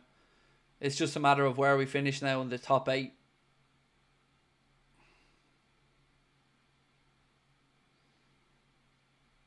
Jones, Diaz. Back to Virgil. Gravenberch. Virgil again.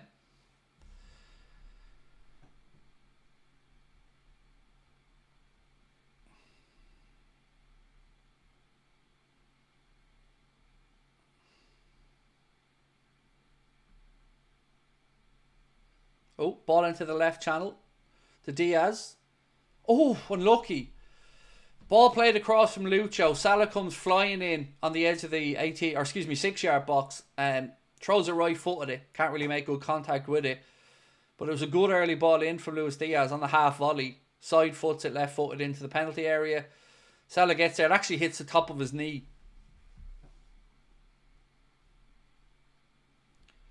That was one of those, he had to adjust his body.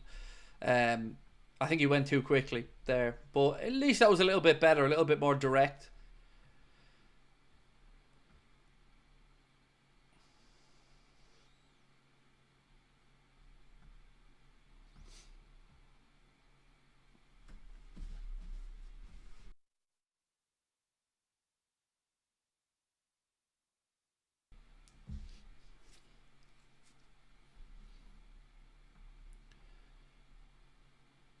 Yeah, Lille fans looking pretty boisterous there.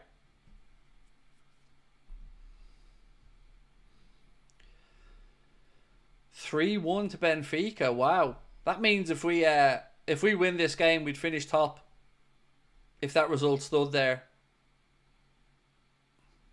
So yeah, if Barcelona get beaten and we win, we'd secure a top spot. And you could absolutely send the kids out to play against PSV Eindhoven.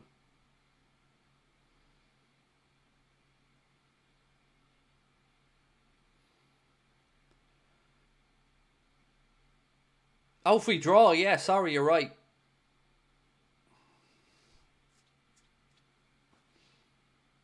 Yes, you're right, sorry, spot on. We're already 3 points clear of them, my apologies, you're spot on. So yes, a draw would do us.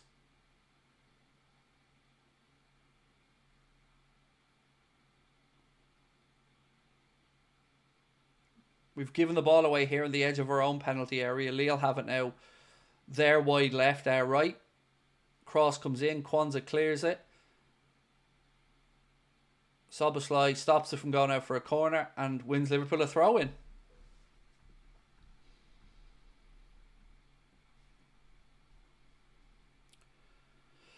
Ben said, very weird crowd tonight, can only hear the away fans. It looks dead. Looking at it from here, like, it doesn't look like there's much life inside Anfield from our fans.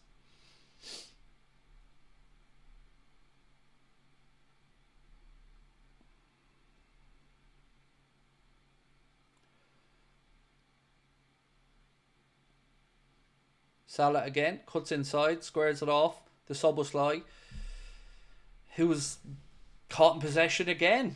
And Lille now have it. Jonathan David, centre of the park.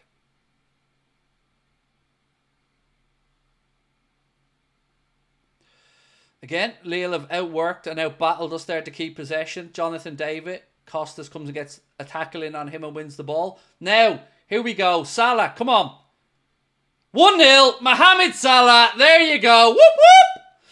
Counter-attacking football. Costas wins it back. It's a beautiful ball played into Salah. Keeper's coming out. And Salah side foots it past him into the goal. And it's Liverpool 1, Lille 0. A great goal. A great counter-attacking goal from the King. There we go. 1-0. Mo Salah. Mo Salah. Mo Salah. Mo Salah. Running down the wing.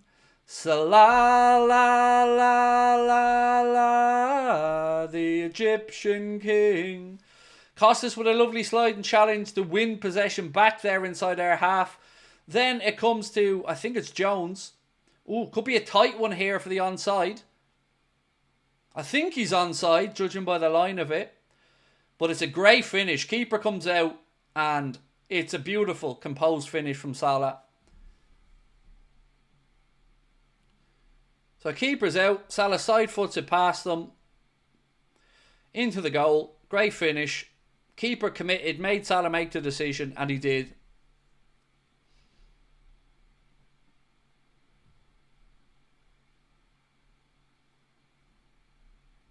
One 0.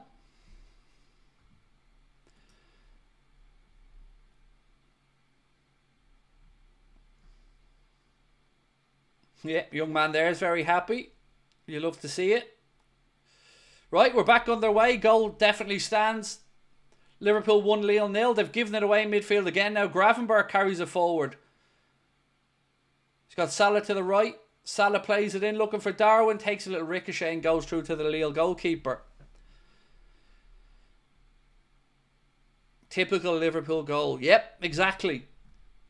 It was direct, it was quick, and it was well finished. Great tackle by Costas. Great ball into Salah. Salah times the run and then side foots it past the keeper.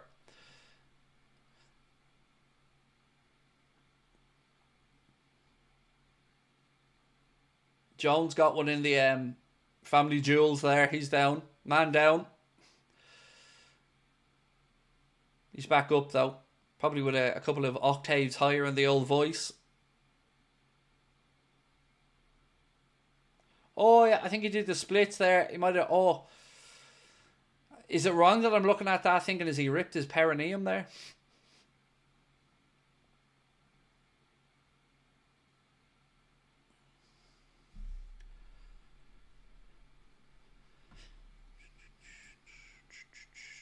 Curtis and Salah celebration. Is he staying? I hope so. Explained this loads of times already tonight, mate.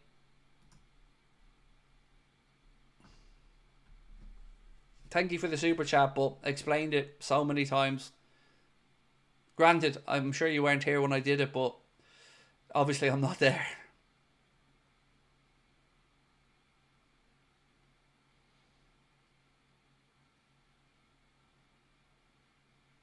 Allison to Bradley, up to Mo, tries a little dummy, doesn't quite come off for him, and referee gives quite a soft free kick in my opinion to Lille there on the far side of the pitch. So Jacob, can you fuck off? Like honestly, I'm getting fed up with people like Curtis haters on the floor. Why? Because he made one good pass? You know, and they're not haters. It's so boring to see our own fans trying to one-up other fans. Jones hasn't played well enough for long periods and people have said it doesn't make them a hater. It just gives them an opinion. So this Curtis hater stuff is childish. Can we drop it? Thank you, Michael. Appreciate you.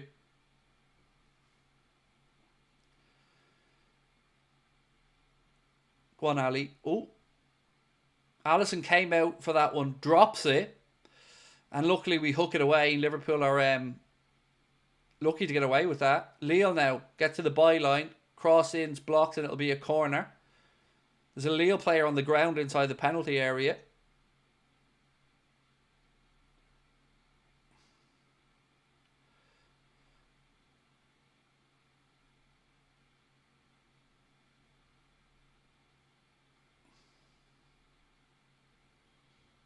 I think it was the landing for the Lille player. It looks like he hurt his butt cheek or just under it. Don't change. I'm never changing. You know, I'm unapologetically me from here on out, like I said last night. Yeah.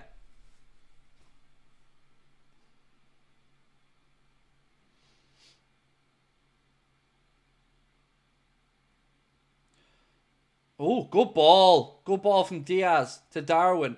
Salah's on the right. Yes, good ball. Out to Salah. Salah outside of the foot, cross in, headed away. And it'll be a Liverpool corner, but good play again there from Liverpool. Liverpool look like we're starting to find some gaps now. The game's starting to stretch a bit. Darwin's finding pockets of space. He played a nice ball out to Salah. Salah tried to go outside of the foot towards Virgil at the far post. Lille defender heads it behind. It'll be Liverpool corner. Don't think it was the landing. He landed on his feet. Yeah, look where he held when he landed. And you know when you land on your feet from jumping, you can still pull a muscle and hurt something, right? You don't have to land on something to hurt it. Right. Soboslai taking this corner. Gives the signal.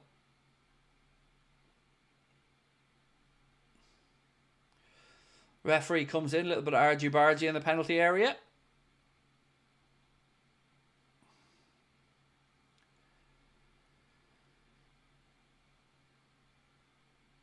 Everyone was going in and about what he said about Hazard. Yeah, because it was a stupid thing to say.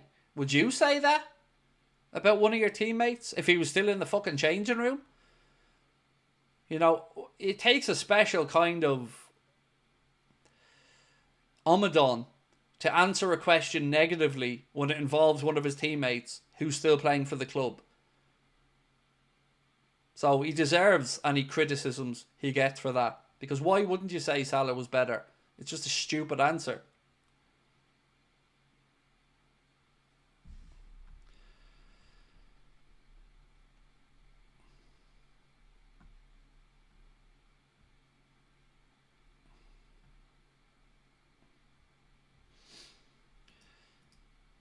Sander said, my man Craig's not joking around. Well, on timeout, you better buy from Manscaped. Please do. But some of these people that come into the comments, mate, they don't have balls. So, you know, some of the people are coming just to try troll us. I don't think theirs have dropped yet. I believe we win my small margin today. Let's go Reds. Hey, look, I'll take any win. I'll take this now, 1-0 and a clean sheet. That'll do me fine. I thought you were going to the match. I am there. This is a hologram. AI's gotten really good though, hasn't it?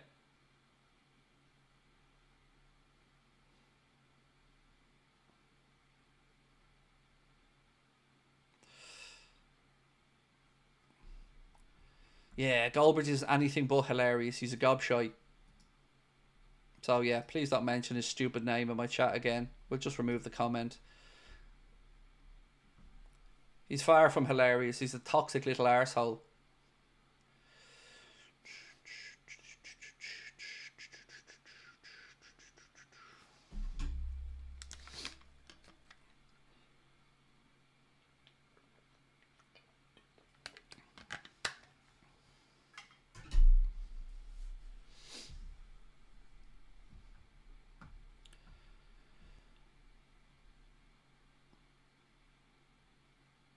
Right, Liverpool down to 10 at the moment.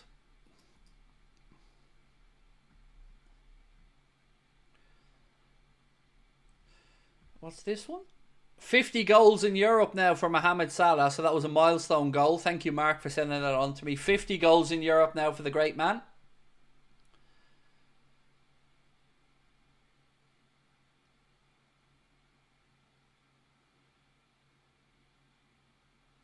Lille on the attack, right hand side.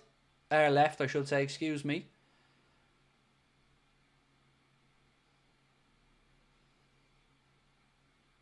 Darwin puts it out. It'll be a throw into Lille. 2 minutes plus stoppage time to go. Jota has what the manager described Mohamed as an overload on one of his muscles. He reckons a few weeks. Didn't give an exact time frame.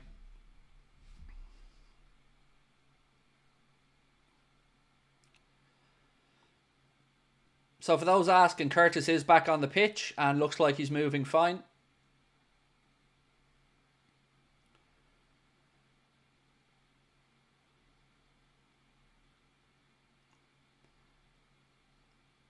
Lille cut inside. Moving the ball now from left to right. Diaz comes across. Costas now. Lille put in a cross. It's defended well by Dominic Szoboszlai at the edge of the penalty area. And then Lucho plays a great ball into the right channel for Salah. Go on, Mo. Go on. Oh, Mo, unlucky. Unlucky. Should have been 2-0, but it was just incredible football. All around, incredible. All it missed was the finish.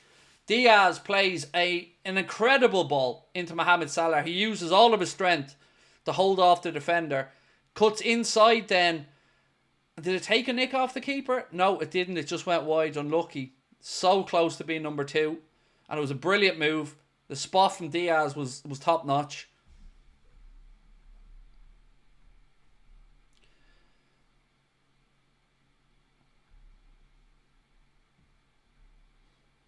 I thought Salah did well there. Unlucky it didn't go right side of the post, but I thought he used tremendous strength to hold off the defender as well.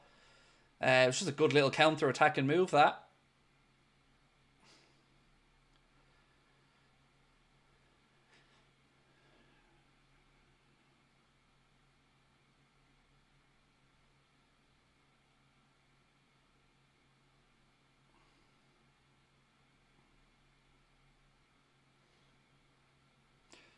Chris said, the only content creator that isn't boring, your man that used to be on the kickoff, can be insightful times, Lawrence. Don't know Lawrence personally. Of Lawrence.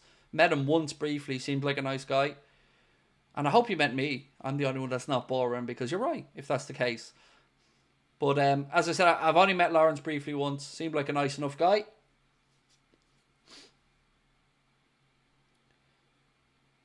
Salah slips it in, looking for Bradley. A little bit overhit. 2 minutes added on at the end of the first half.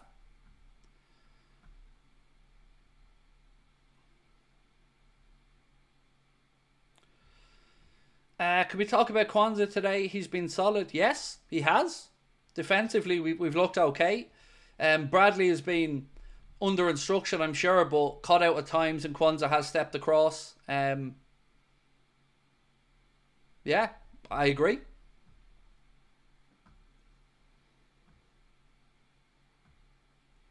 That ball from Diaz, though. Oof. I mean, for that to be our left winger back there helping out defensively and then delivering that ball to Mo, just great vision. Oh, good ball here from Lille. Jones gets back, gets the ball with a great little challenge. And it had to be, so well done Curtis Jones.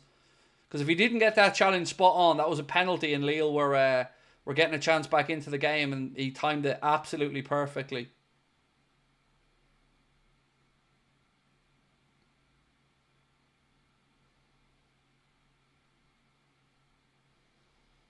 Again, Lille down the right. Cross in. Jarell Kwanzaa steps across. Doing his best Virgil van Dijk impression there. Keeping an eye on the edge of the 6-yard box and snuffing out the danger.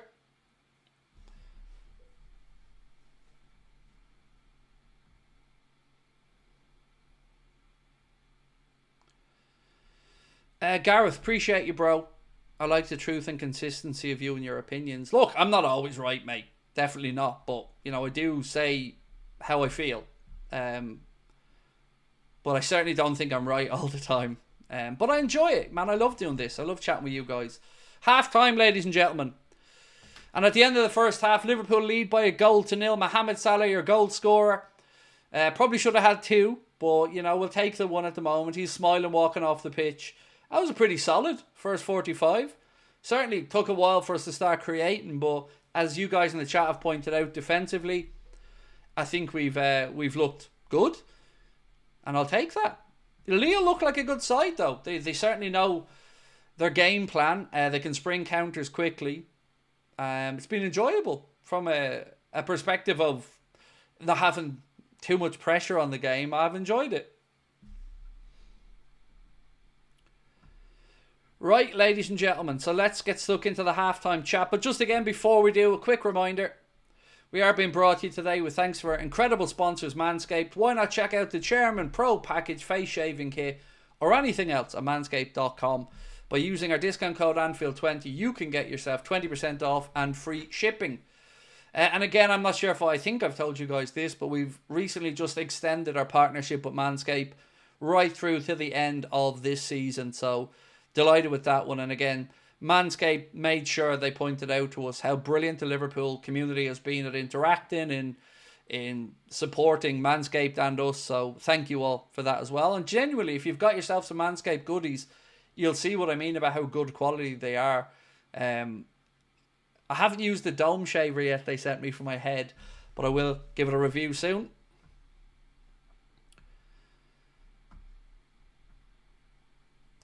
Following AA from Southern Africa. Welcome in, my friend. Thank you for being with us. Craig, you're hitting 500k subs this year. AA takeover. I don't think we are. But do you know what? This is to me like I'm playing with house money. I never thought we'd be here. I thought 5-10k subs. That's the channel's top. And here we are now, closing in towards 295,500. So look, if you can help us out by hitting that subscribe button, please do. We're on the road towards 300,000. We want to try to get there as soon as we can, and we can't do it, of course, without your support. So please do hit that subscribe button. Right, let's have a look at some of the numbers from the first half. Possession wise, Liverpool with 56% to Lille's 44%. Total shots, 5 for Liverpool, 2 on target, 1 for Lille, none on target. And then, of course, the stats disappear off my screen just as I'm mentioning that one. I'll get back to them in a minute.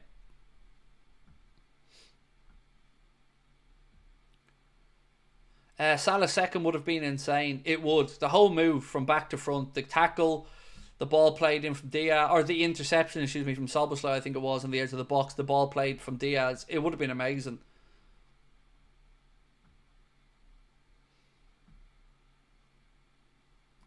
Didinho said the splits from Jones, he was nearly re-manscaped.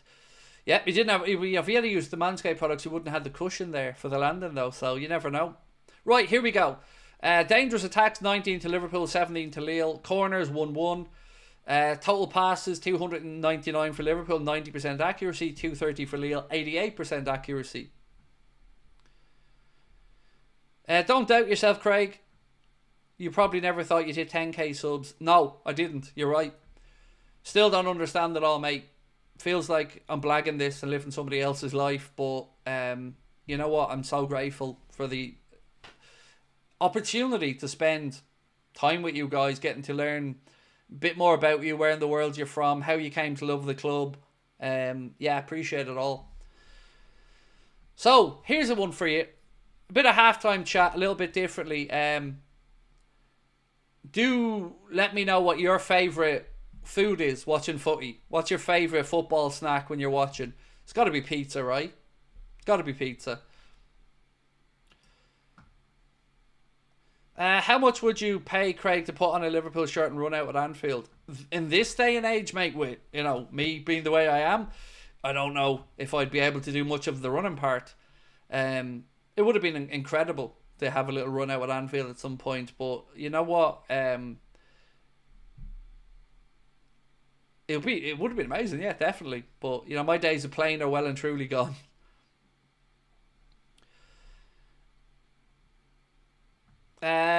James Bond said, Craig, United fan here, so you've got fans from all different clubs. Just one little critique. Certainly don't call anybody a fan, mate. Friends, mates. Because I'm not anything to be a fan of. I'm just a normal fella. But appreciate your friendship and appreciate your support.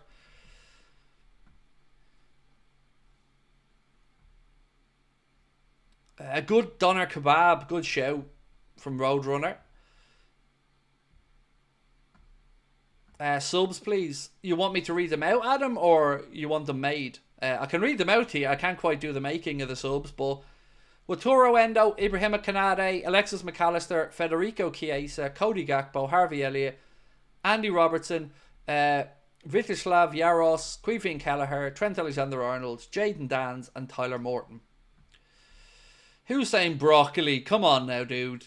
You're not eating broccoli at half-time. Nobody goes for broccoli as a little snacky snack.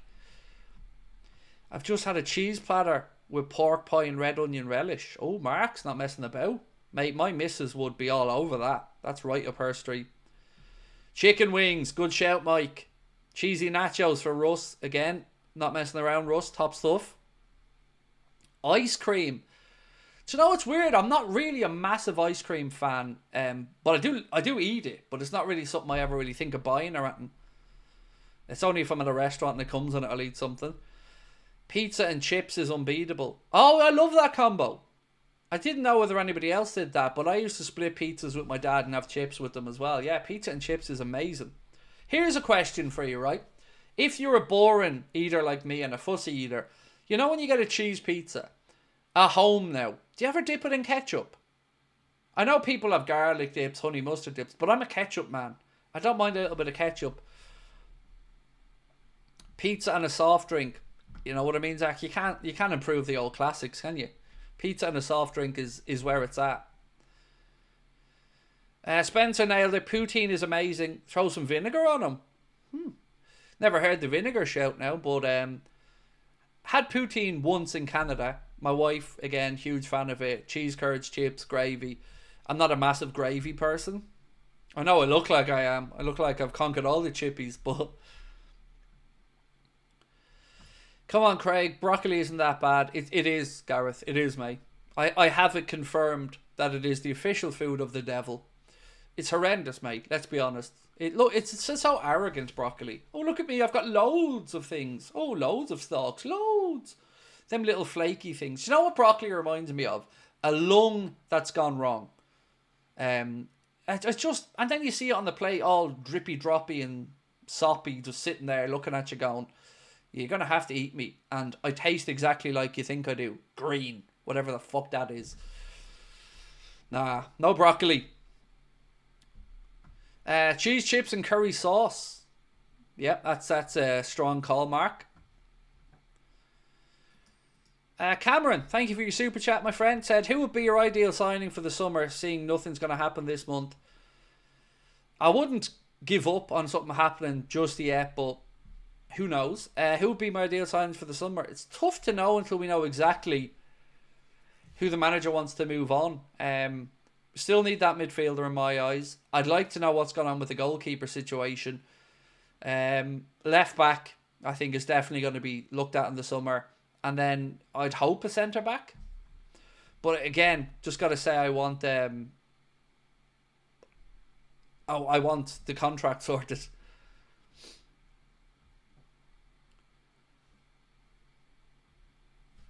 Pizza and ketchup with a cold beer, said AG.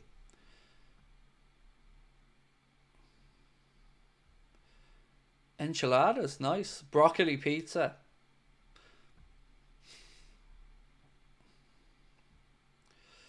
How sad are you that Marmouche joined City? Disappointed. You know, would have loved to see him at Liverpool. City have had their fourth signing now sorted out. So they've got a young centre-back in as well. I think he's a centre-back, a young defender anyway. Yeah, they're going out there and getting business sorted. And contract renewal sorted. 2.1 mil every win in league format, hence strong team, said Sam. Maybe. I mean, you can't argue with the money. And as you know, we've made, before the last round, I think if my memory was right, Sam, we've got up to about 80 million euro so far in revenue from Champions League this season.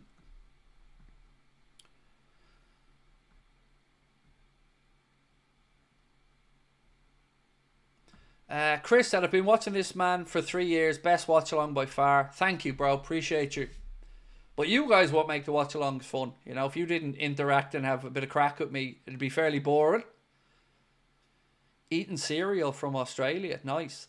I can't be the only one that prefers cereal at night time than during the morning.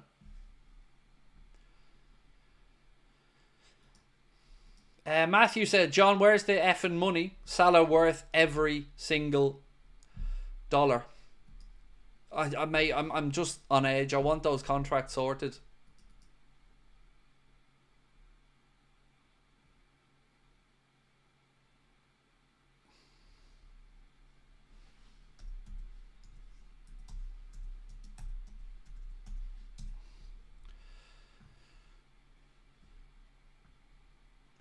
Got to be pizza. Yeah, I think pizza's just the best football food. Or maybe an old burger. Can't go wrong with a burger either. Pizza with no cheese dipped in garlic. No cheese. I hope that that's only because of a dietary constraint or a health issue and not because you just don't like cheese. Wow. Driving back from Dublin, love listening along, partner typing for me. Well, she did a great job with the post. It's spot on. She's obviously a better typist than I am. I'd be full of spelling mistakes if that was me.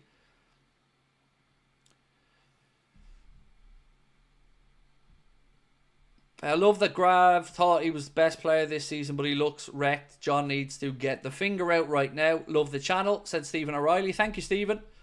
And yes, John does need to get the finger out, mate. I promised myself today I'm not going ranting about the owners or spending or and I want to just enjoy the game with you guys today.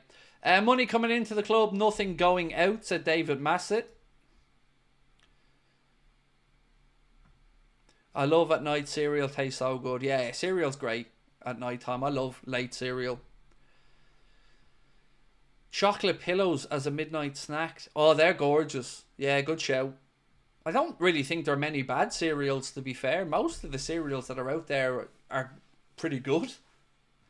The only thing I don't trust is cornflakes because that's too boring. Even for me, that's too boring. Pita gyro is the best food, said Mike. I never knew Elmo was a Liverpool fan. Elmo loves Liverpool. Elmo's big, you know, I'm a big Elmo fan. Not as big as my wife, mind you, but we do love a bit of Elmo in our house. And if you're calling me Elmo, then I'll take that.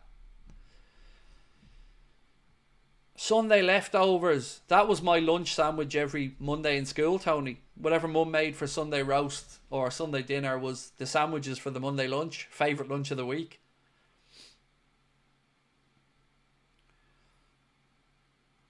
Hot cross buns with cinnamon sugar are so good in the air fryer. Oh, hello, Thomas. Mate, that sounds very intriguing. If you had to pick one last meal, what would you choose? I don't know how else to describe this other than what it was called in our local pub, which is a pick a plenty. So it's like a platter where you've got like cocktail sausages, chicken tenders, chips, sausage rolls, you know, all the finger food. That, probably. That or a pizza or a steak. One of those for my last meal if I had to have one. Mohammed said players are still signing for City even though they have problems with FFP. They don't have FFP problems. Well, at least I don't believe they have. They've many other problems, mate, but I don't believe they've FFP ones. They've made quite a bit of money in sales over the last couple of seasons. But the other issues is a surprising one as to why they can get more players in. Yeah, didn't go, Adam, obviously. Explained it many times. Don't want to be inside the stadium or near the stadium when the owners own it. So Connor's there with his friend instead tonight. Yeah, I just don't want to be in. I don't want to set foot inside Anfield while FSG still own the club. That and the journalists that are all in there doing their bidding just doesn't feel like a place I want to be around. Well, the environment's like that. Medium rare ribeye. I'm a medium. But medium fillet. Do you know what I had actually? We went out for our annual work meal the other night. McAllister and Elliot coming on here. Nice. And I had fillet steak on the bone for the first time, which was amazing.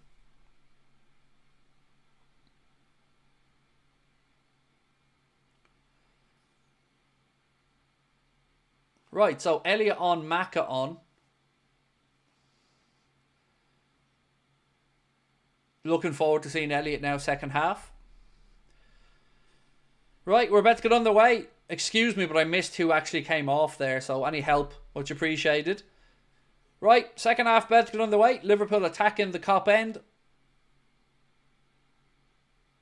And we're off.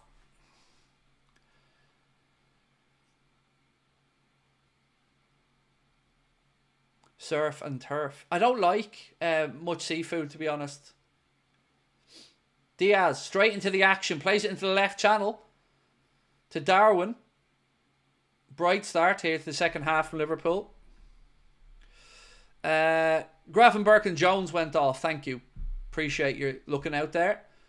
Yeah, I think that's a reasonable change from the gaffer. I'm looking forward to seeing Elliot here. Hopefully we get Chiesa on as well. Bradley.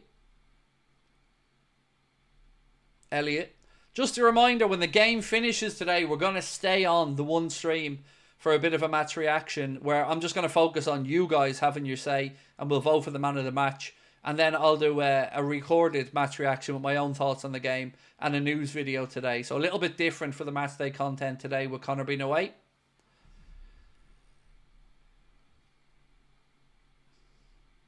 I'll sync up now 47 minutes for everyone. Liverpool throwing on the near side. Gravenberch and Szoboszlai confirmed there as being those changes. Arne slot. Na na na na na. Arne slot. Na na na na na. I'll forever love Klopp over that one. And many other things. Right, Salah now. That was selfish. That was selfish. I'm sorry. I haven't ever really said that of him. But right there, he had 2 or 3 players in better positions. He would have had a tap in. And he was a bit selfish there. You know, I calls it as I sees it. And that was a little bit selfish.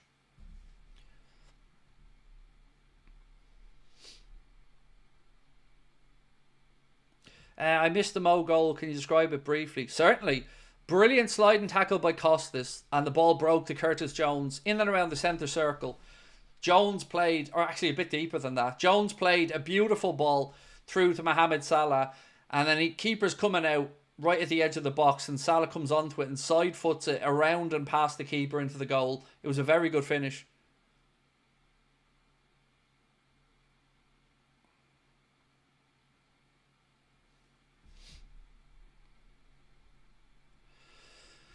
Excuse my ignorance, but who is Connor? So Connor's the other half of our company, of our channel.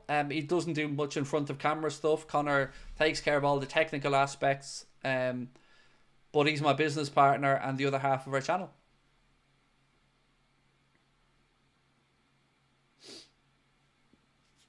Kwanzaa now, who's had a good game today. Squares it across to Virgil.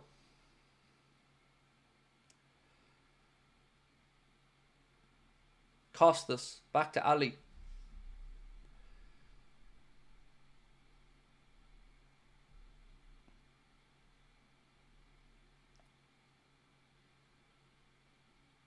I swear that graphic said it was Gravenberch and Soboslai that went off. I swear the graphic said that. Maybe I was wrong. Anyway, it's Jones and Gravenberch who've went off. Good ball in there from Darwin to Elliot, whose first touch lets him down. Yeah, the graphic in the bottom corner, I'm sure it said it was Gravenberch and Soboslai. But mate, look, if it did say that, it was wrong. If I said it, I was wrong. It was Gravenberch and Jones.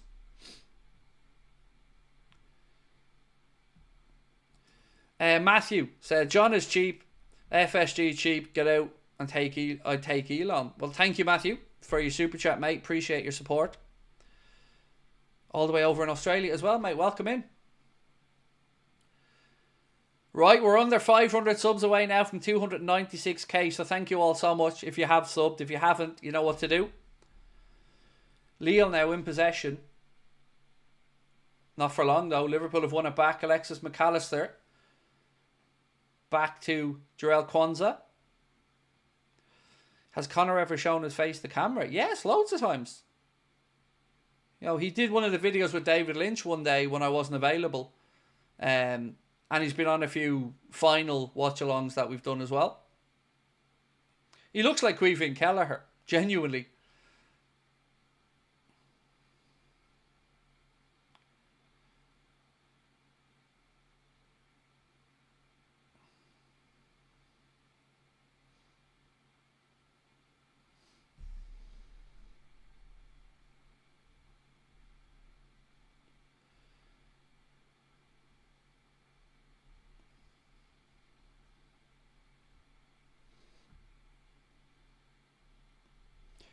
So, do you guys remember the other day when I put up the photo of me with the wig on, the kind of curly long hair wig?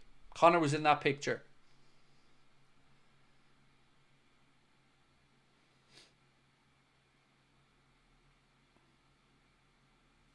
I'll show you what he looks like if you haven't seen him. 1 second. I'll grab you a photo.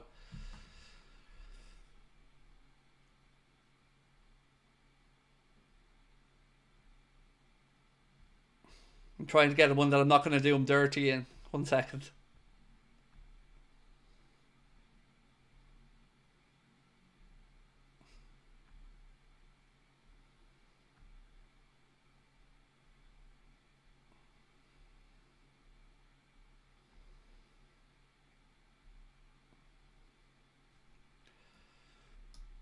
Okay, 1 sec. Where's this one up? Here you go. That's Connor there holding the camera.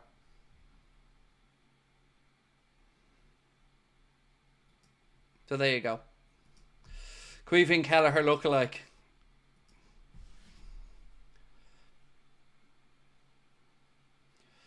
Costas now. He's brought down. Referee says free kick to Liverpool.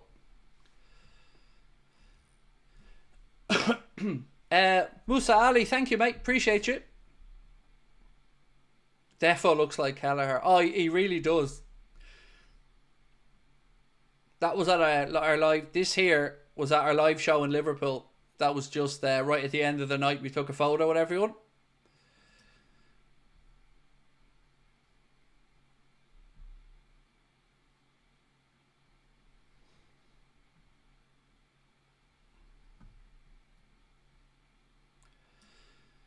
Arthur said, Craig, I'm in Jamaica in my 60s, been a Liverpool fan since I was 10. I love your platform and work.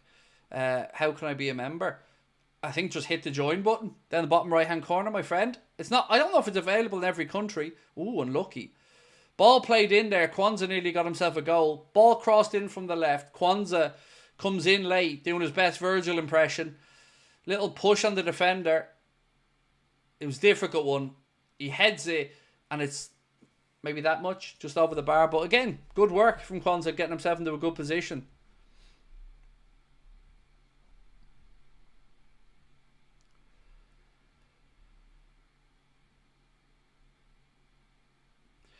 He does look a dead ringer for Kelleher. He really does, honestly. And he's even tall as well. Like, Connor's about, I think he's about 6'2", 6'3".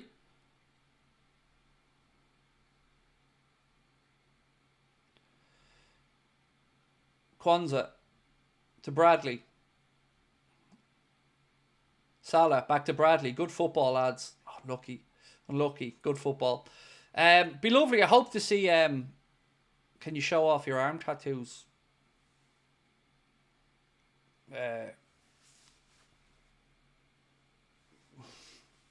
Don't know how else to really show them. This one's only a half sleeve. I hope to see Chiesa tonight. Be lovely for him to get a few minutes. How's Lucho looked? Brilliant. He's looked very sharp tonight. Some of his passing has been top notch as well. Have I ever lived in Liverpool? No, never lived there. Only ever lived in Ireland. We'll be back over for our end of season party in Liverpool. The tickets aren't on sale yet, but the show's booked in. 28th of May, we're going to be in Liverpool for our end of season party. Again at the Hot Water Comedy Club. It's right in between the final weekend of the season and the Champions League final. On the Wednesday night, we're going to be in Liverpool for an end of season party. Tickets are going to go on sale in March.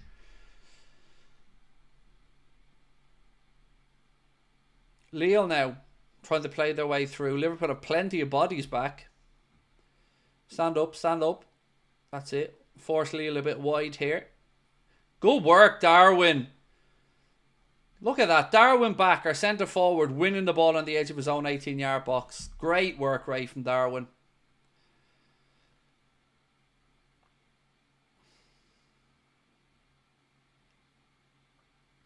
Salah. Maka. Soboslai. Salah tries to pick the ball through to Darwin, but it's too close to the keeper. What date is the party? 28th? I want to say 28th of May. Let me just double check that.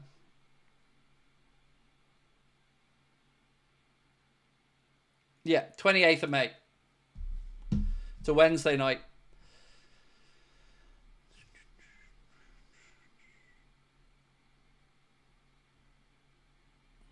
Oh, Darwin has it. A misplaced Lille pass to Darwin, who tries to play it into Salah. Salah's dispossessed. Lille defend it well.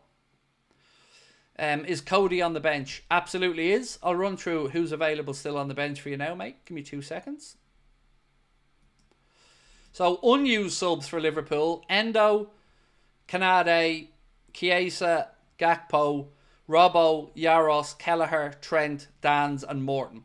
They're the unused subs that Liverpool still have. Can we see your phone? iPhone 15 Pro Max. Pretty straightforward. My screensaver is my son sticking his finger up.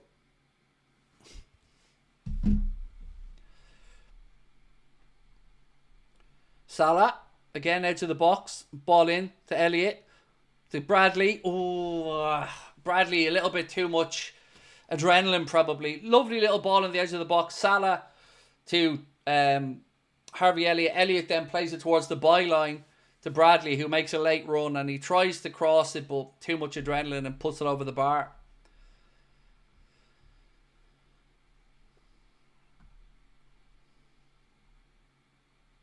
Have I ever owned a Samsung phone? Briefly, for about 3 days. My wife is a big Samsung person. She doesn't use iPhone. She's a Samsung user. I'm fully in the Apple ecosystem. I use an iMac. I've got my iPad. I've got my iPhone. I've got my Apple TV.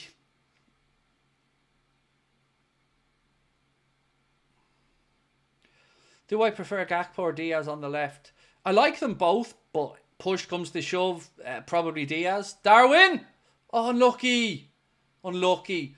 Ball played into Darwin, right side of the 6-yard box. Keeper comes out to close the angle. Darwin's quite wide, tries to dink it up over him, but the keeper gets there in time and makes the block. But good play and good movement from Darwin.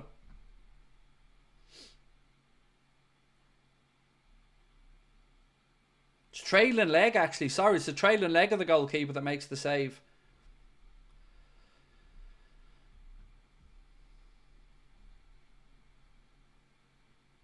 Is a Google Pixel user. Do you know what? I don't really know many people who use the Google Pixel. Obviously, they're a brand partners of Liverpool, so fair play.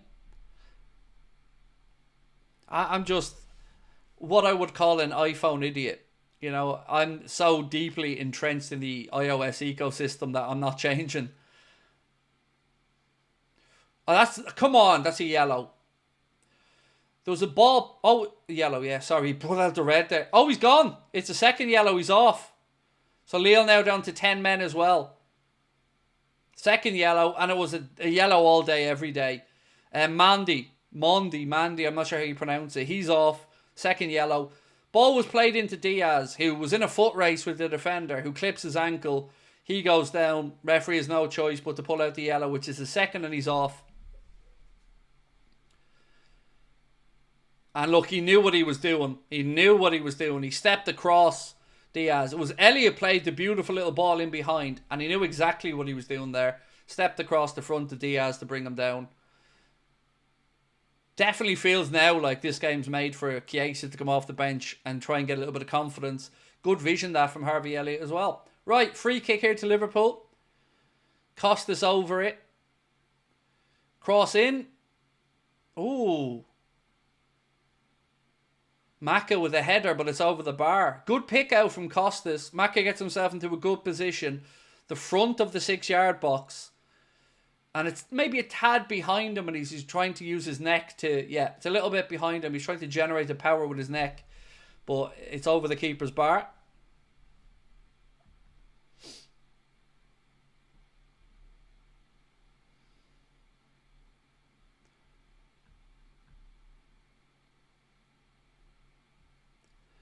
Would you keep Núñez on for the full game?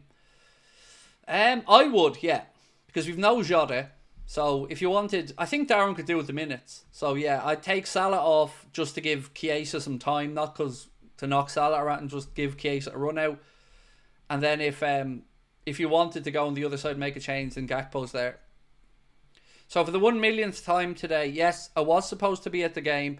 But I've decided I'm not setting foot inside Anfield while FSG own the club. And the journalists failed to do their job and called them out. It's a personal choice. So yeah, that's the story. I've said it a few times today. It's nothing to do with worrying about safety, because Scousers have only ever been bang on and sound with me when I've been over there. It's just, I just don't feel connected as much with FSG in charge.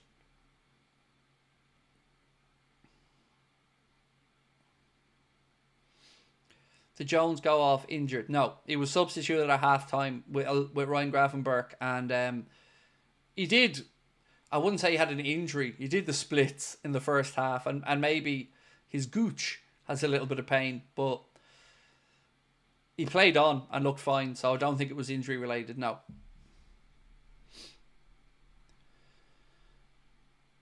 Oh, block, 1-1, Lille have scored, down to 10 men. It's 1-1. Jonathan David, is it?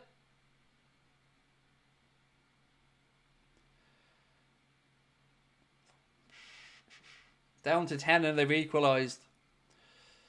There's a ball across. We defend the first ball. Second ball ricochets out and it's a side foot past the keeper. Endo about to come on. Finally look like ourselves again. Refreshing, said AM. Let's have a look at this. So Lille have it left side to the byline. Cross comes in. First one's blocked. And then nobody gets to the man quick enough for the second ball. First shot's blocked by Costas, and then nobody picks up David for the second ball.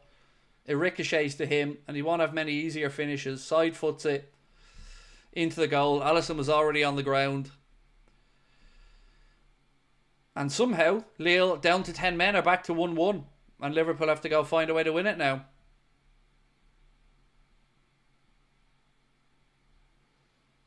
No clean sheet today anyway.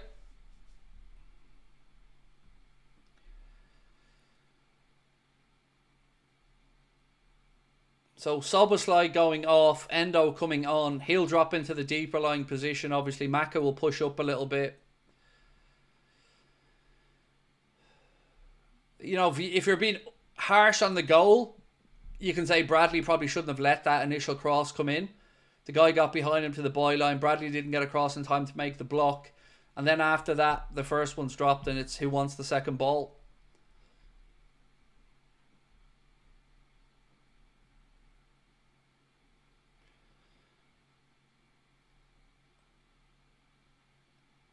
Right, Diaz now.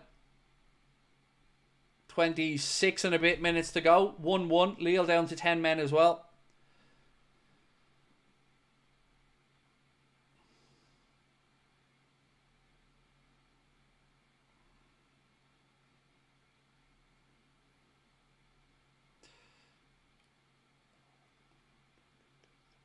I don't know how Alan was moaning at Alisson, by the way, in there. Alisson was already committed from the first strike and was pretty much on his knee at that point. Nothing he could have done about it. Second ball just dropped to Jonathan David and Liverpool couldn't close him down in time. But shouldn't have let the cross get in. You know, when you're in full-back positions and players get to the byline, you got to be trying to block the crosses. Anybody in the chat that's having a go at Alisson, it's idiotic. Genuinely idiotic. Absolutely nothing Alisson can do about that. First shot's gone one direction and he's moving to cover it. It gets blocked and the second ball drops to David. Alisson's already on the ground and he's an open goal. Don't know what you want Alisson to do about that. Nothing to do with Alisson.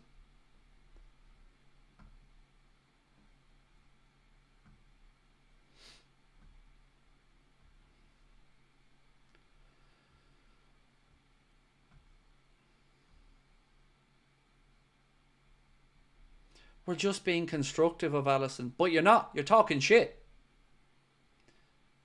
If you want to apportion any blame there, it's Bradley for not getting the cross in and Liverpool's defenders, Virgil, not acting quickly for the second ball. That's the only options if you want to attribute blame. After that, you're stretching.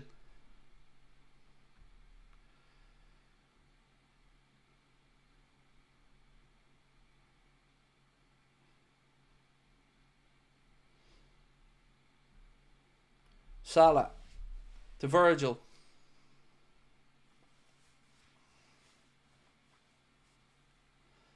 Diaz. Elliott. Lovely little footwork there from Elliott. Goes out left side to Costas.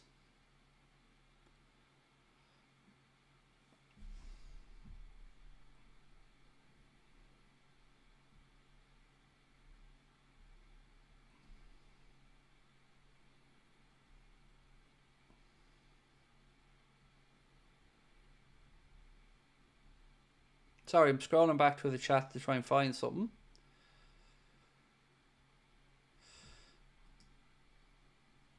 He can save it, dumbass. Yeah, go fuck yourself, Qwerty, you gobshite.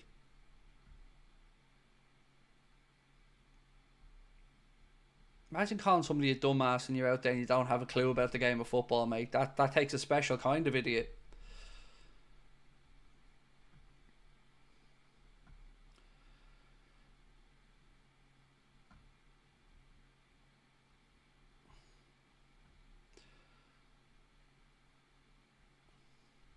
Cross in. Drops to Elliott. Strike. Deflection. 2-1. Liverpool back in front. Whoop whoop. Harvey Elliott will get a little bit lucky there. The deflection flies in. And Liverpool have the lead again. Harvey Elliott. My boy. Liverpool back in front. And again, not much the keeper could do about that. He's committing one way. The ball takes a nick off a Lille player and flies past them. And it's 2-1. Elliott with the goal. And you know what we need now in these moments? We need a special little boy. There he is. You don't blame it on the sunshine. Don't blame it on the moonlight. Don't blame it on the good times. Blame it on the boogie. Go on, Newlon. Drops edge of the box. Elliott hits it. It was going on target, so it'll be his goal. And it takes a big dirty deflection in.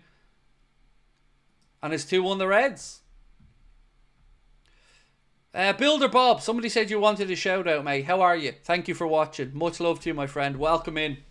And apologies if I missed the comment previously. But lots of people have been telling me to say hello to you. So, hello, sir.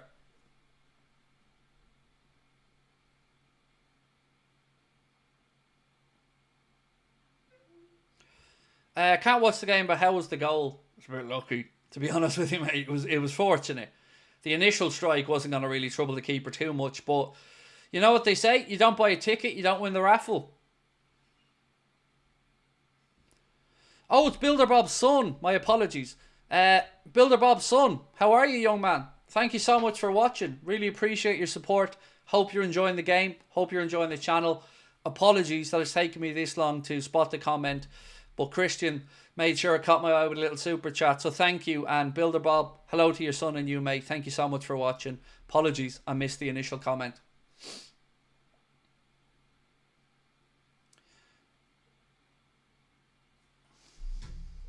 Right, so 21 to go. Liverpool 2-1 up.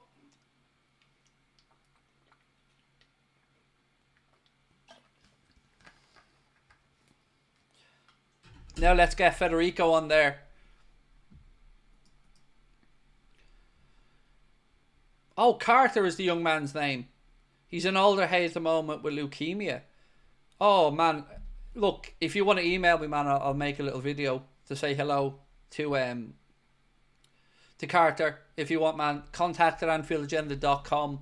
If you want to email me, man, I'll make a little video to say hello to Carter. What a brave young man, mate. Sending him nothing but love.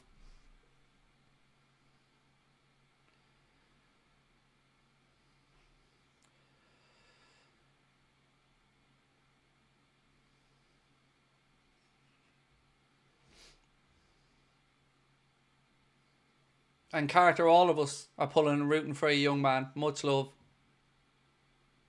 We're on your side, bro. We got you. And I know the staff at Alderhay are absolutely incredible as well.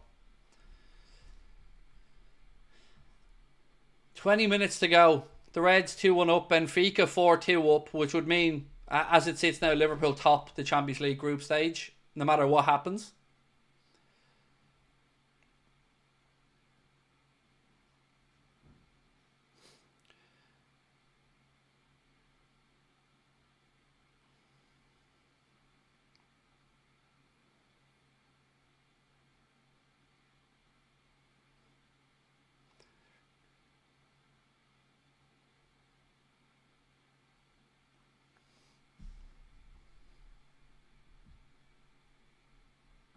Serious question. How do you lose so much weight to become a sexy beast? I haven't lost that much, mate. I've loads more to go.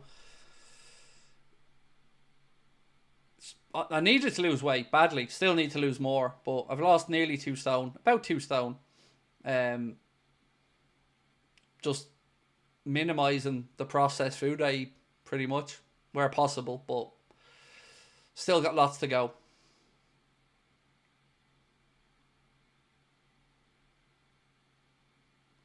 Maka always seems to end up in the wars, doesn't he? And Ben Doak scored, the chatter saying as well. Nice. Beer. In this? No, it's water. It's water, mate. Just got a new Ninja water bottle the other day, but no, it's just water in it. The bottle of Volvic's close by.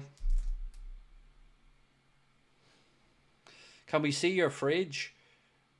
No. There's not what's in my fridge at the minute. Dog food, because we buy Harvey cooked dog food, so that's in the fridge. Some chicken fillets marinated in Nando's marinade for tonight's tea. What else? Butter, cheese, ham, milk, Diet Coke, Fanta lemon. Monster Energy for my wife. That's pretty much our fridge. Oh, she has some vegetables in there somewhere as well, but I don't look in that drawer, obviously. You're on the way, looking good. Thank you, man. I must have lost a little bit because my psychologist even said to me the other day when I seen him yesterday that I've dropped a bit, which is good, but I need to, so it's no accomplishment.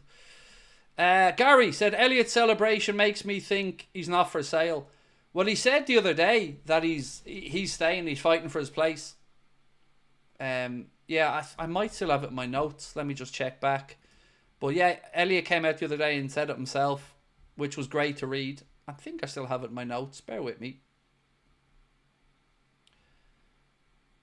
He said, it's been a bit frustrating. At the same time, the team is winning games and the team is doing really well. It's just friendly conversations of, is there anything I need to do to get more game time? Is there anything I need to work on?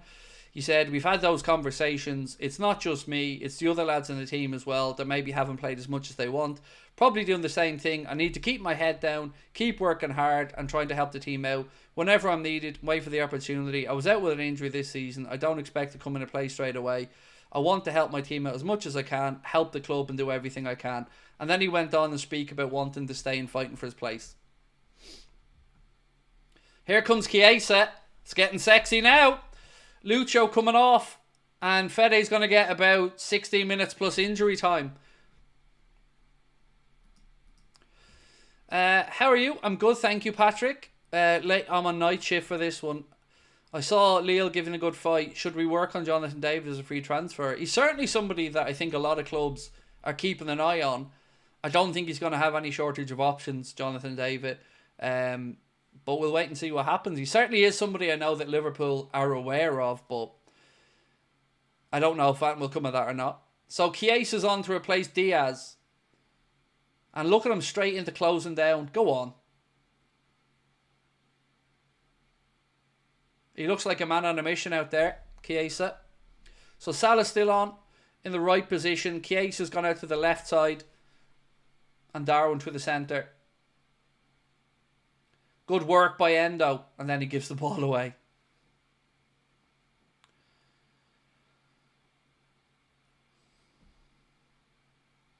Chiesa is on the left wing.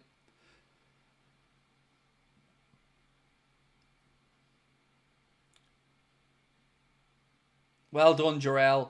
Steps across, covering Bradley, and gets a challenge in and puts the ball out for a Lille throw in.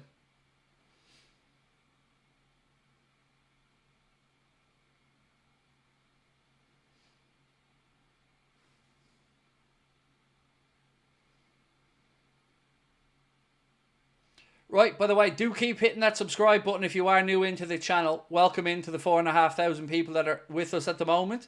If you haven't subscribed, please do. Here's Chiesa. Oh, that's Darwin, sorry. Chiesa's behind him. Pulls it back to Elliot. He's dispossessed. Endo steps up, wins it, and then he's brought down. That's really impressive from Endo. Look how advanced he is there to win that second ball and come in. That's a high line. That's brave. That's very good from Endo.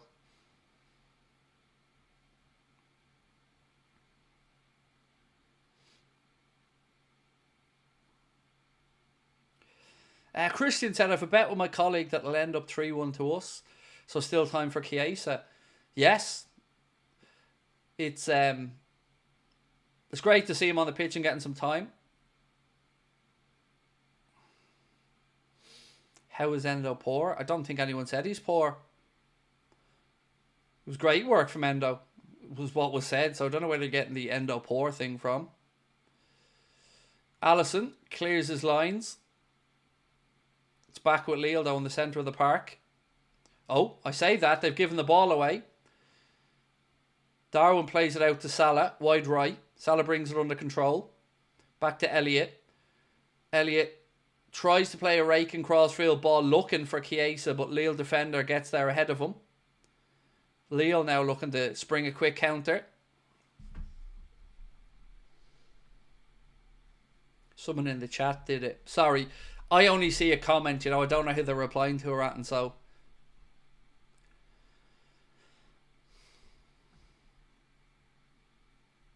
Do you think Endo worked his way back into Slot's trust? No. If he did, he would have started the game, or he would have brought him on in the position McAllister was looking to play. So I still say no, but at least he's getting some look-ins now.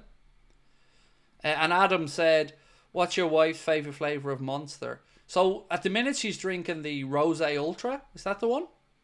The pink can. She used to drink the silver white Ultra, but now it's the Rosé one.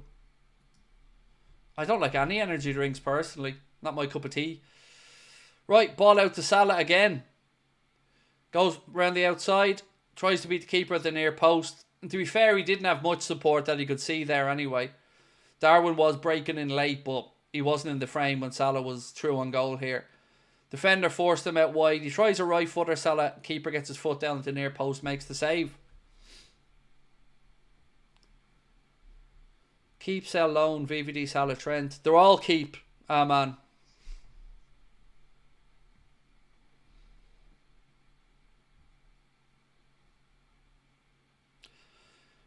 What's my favourite car? I don't know. I just got a new one last week or the week before last. So that, my Renault Raphael.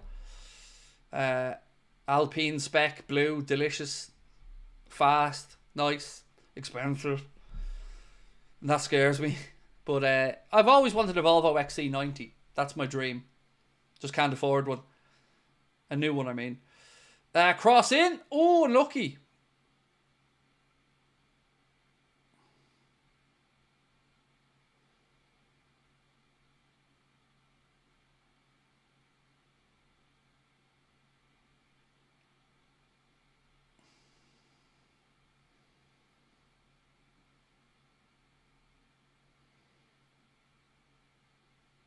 Right, just over 10 to go. Liverpool 2-1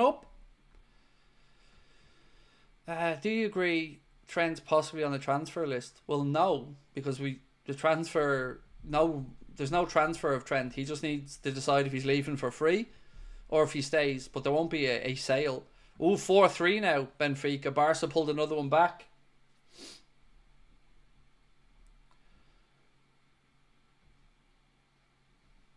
There was a red card for 2 yellows, mate. Second one came, Diaz had a promising attack. His ankle was, well, he stepped across in front of him, blocked him, and it was a stonewall second yellow.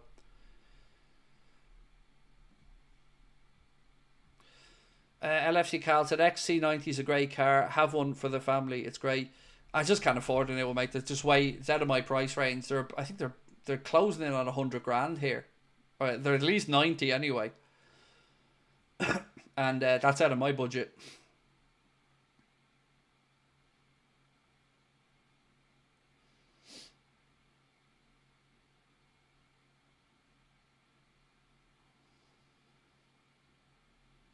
Cinquecento is the best car. Oh, I'm so happy I never had to drive one of them. I had a Punto though.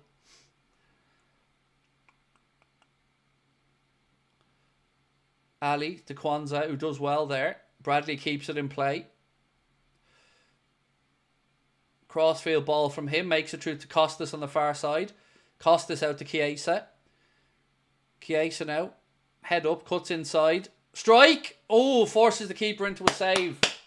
There you can see what Chiesa is all about. Much like Gakpo there. Gets the ball. Cuts inside into his right foot. And then forces the keeper into a save. Trying to make stuff happen. Good bright stuff there from Chiesa.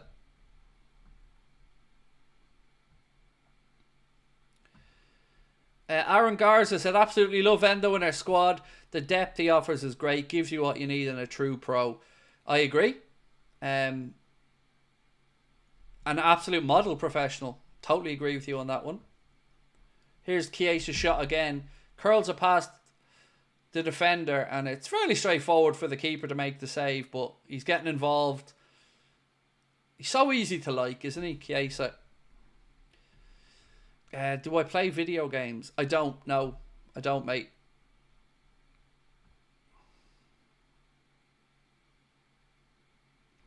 Did I ever drive a Morris Minor? No, I didn't. I've had 50, I think 54 or 55 cars now. And none of them were a Cinquecento or a Morris Minor.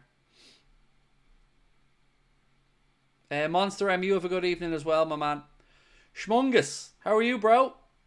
Thank you for your super chat. You said the lad's leg is a rocket. Appreciate you, bro. Thank you. Craig, other than football, any other hobbies? Boxing. Huge boxing fan as well. Trent's coming on here for a few minutes, by the way. So Trent's getting stripped off and getting ready to come on for the final 7 or so. Bet you have a Golf. Me? No, I don't. I have a 2025 Renault Raphael Alpine E-Tech engineered hybrid is what I have. It's 200 brake horsepower and it's fun and it's lovely. And it's probably more than I could afford.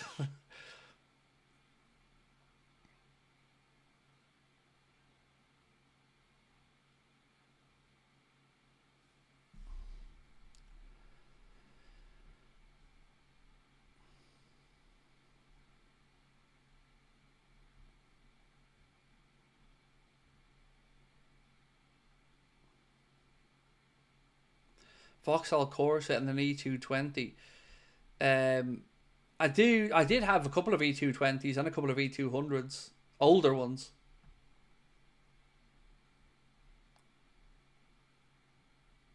Seven Renault 5 GT turbos. The new Renault 5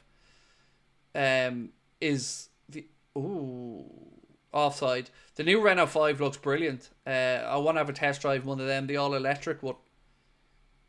And they have I think a 500 brake horsepower coming out as well.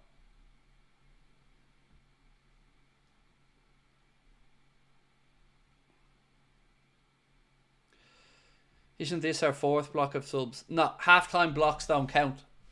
Sorry, I should have mentioned that earlier on.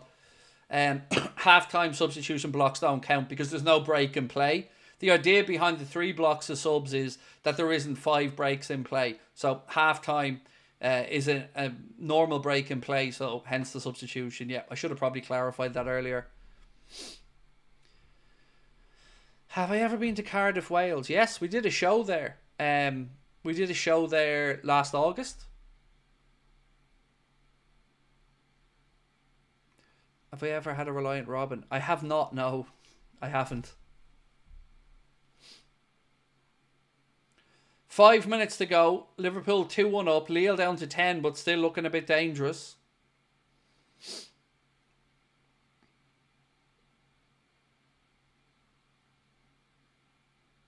And that's a free kick against Jonathan David. What did I have for your dinner? I don't eat until about 1 a.m. Between 12 and 1 a.m. I eat once a day and that's it. So I've had nothing yet except water and coffee. Got a Polestar 2, great car. I'm not ready for fully electric yet. Even the one we do have is, it's not even a plug-in hybrid. It's a regenerative hybrid that works off the brakes. Same as the Arcana we had before that. Bradley coming off here to be replaced by Trent for the last few minutes. Obviously, probably minutes catching up with Bradley as he'd been out for a while. So probably pre-planned change that one. Spent more money than FSG this year. Yeah, the new car was like kind of the gift to me for the hard year of work, which is funny considering my wife drives the car most of the time and I take the van. But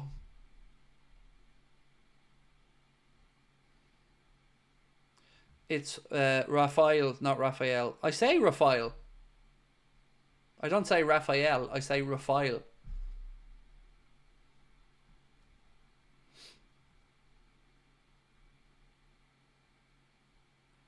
Had an 88 Volvo 740 turbo wagon, great car. Do you know what my favourite car I've ever owned was? Saab 9.3 turbo, incredible. Honestly, it was a rocket of a thing. It was a 2005 one, a Saab 9.3 turbo. My God, I love that car. What van have I got? 2024 Toyota. What are they called? What the fuck's the van called again? Toyota Pro Ace City. A Toyota Pro Ace City. That's the one.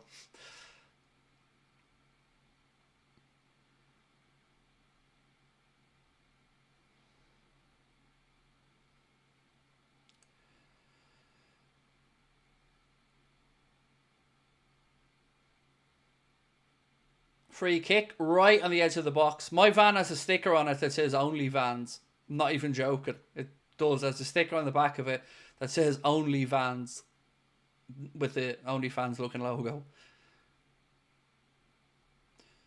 What van? A Toyota Pro Ace City.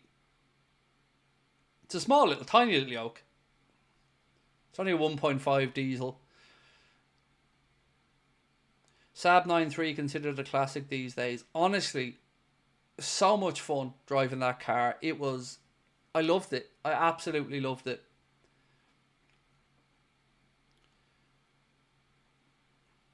Four all in the Barca game. Is that true? Wow, that's a mad comeback.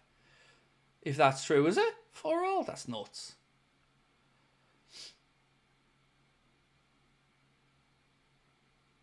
Right. Trent, ball in, headed away. He was looking for Darwin, I think. Headed away by Lille.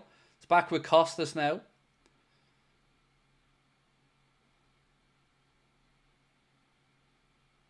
Who's my favourite all-time player for Liverpool? Robbie Fowler.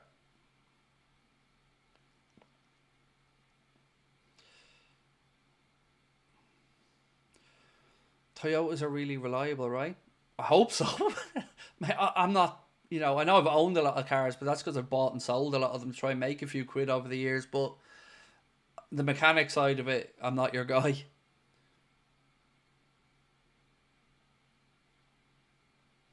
We're inside the final minute of normal time in this one. And yes, Sean Chiesa is on. He came on with about 14 to go on the left side for Diaz.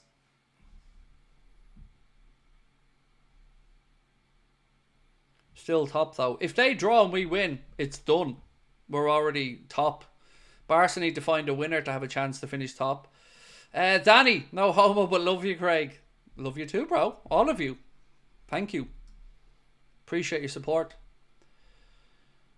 Endo back there doing some defending now. We're about to find out the stoppage time.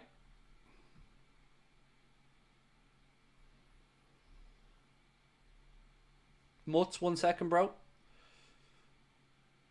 Oh, lucky. Drops it. Chiesa. Oh, I nearly Darwin. The flag's up against them, I think. I think it's... Nah, flag's up. Darwin was offside. Chiesa strike again. Forces the keeper into a save. It's parry to Darwin, who it looks miles off, to be fair. Let's have a look. Yeah, he's miles off.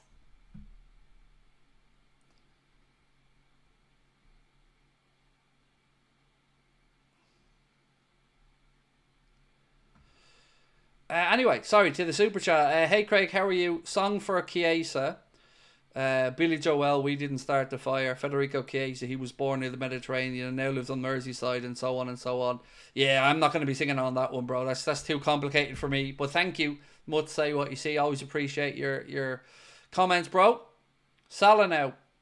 We've got 3 minutes of stoppage time added on here at the end of the game, which seems extremely short for a game that's had quite a few subs and stuff in it. But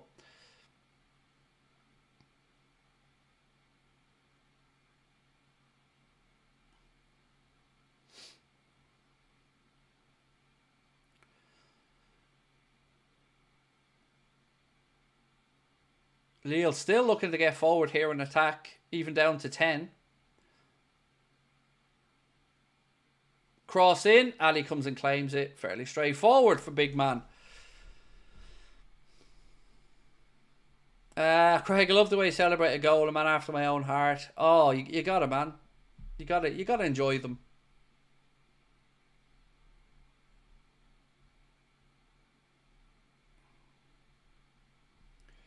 Do I think Alonso will take the Real Madrid job if Ancelotti goes? Yes, definitely. Maka gets a yellow card, by the way.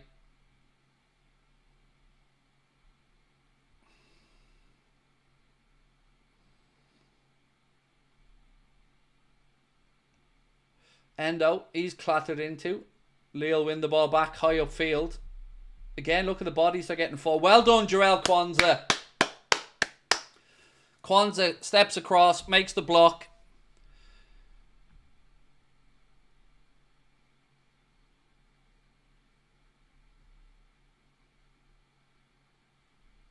And now we need to defend this corner. Is that Barcelona score correct, by the way, or is your man about to get booted out for lying? Keeper's up and everything as Lille look to try and get something from this. Defend this, boys, and it's done. Cleared away at the near post.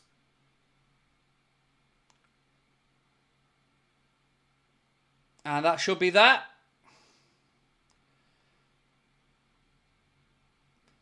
We're past the 3. It's now Liverpool's throw in.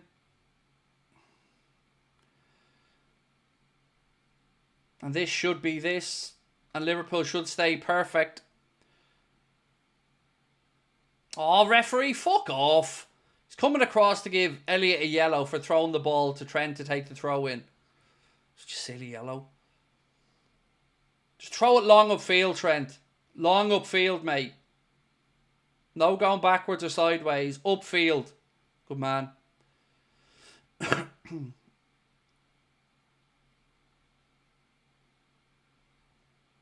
It's all over. Referee blows up. It finishes Liverpool 2, Lille 1.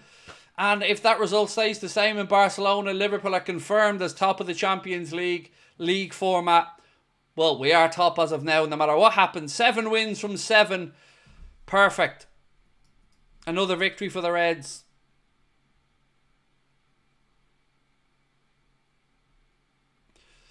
James Pearce posted to say, Trent off, Bradley on. You got that the wrong way around, Jimmy, but it happens to the best of us. So, ladies and gentlemen, I'm going to stay on. I'm going to stay on right now, so we're not going to cut off and come back in. We're going to stay on and do a bit of a live match reaction on the one stream, and then I'll record my own thoughts on the game coming up in a while. So, don't be going anywhere. We're staying right here for a bit of a live match reaction. So get your thoughts in. And of course, I want to know your suggestions for the man of the match poll as well. So let me get some options in for the man of the match. Again, thank you to our incredible sponsors, by the way. Manscaped, a reminder, you can get yourself 20% off and free shipping store-wide at manscaped.com with our discount code Anfield20. Use that at checkout or scan the QR code in the bottom corner. Once again, that's Anfield20 for 20% off and free shipping. Right. Let's ask who's your man of the match.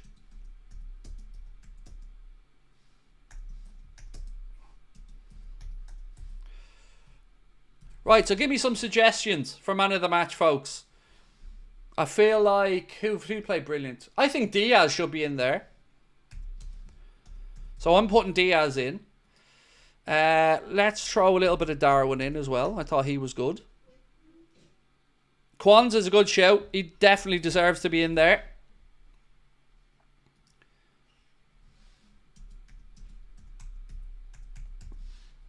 Need one more name. So what I have in so far is Diaz, Darwin and Quansah.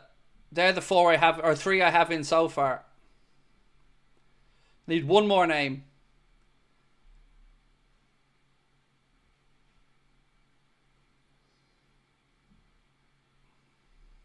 Loads of shouts for Elliott, but he came on very late. I mean, I'm going with the chat. You've said Elliott, so I'm sticking in Elliott. You guys have said, right, the man of the match poll's about to go up. So I've gone off your suggestions. So here we go. Who is your man of the match? Please do vote away. So your options are Diaz, Darwin, Quansah and Elliott. Vote away.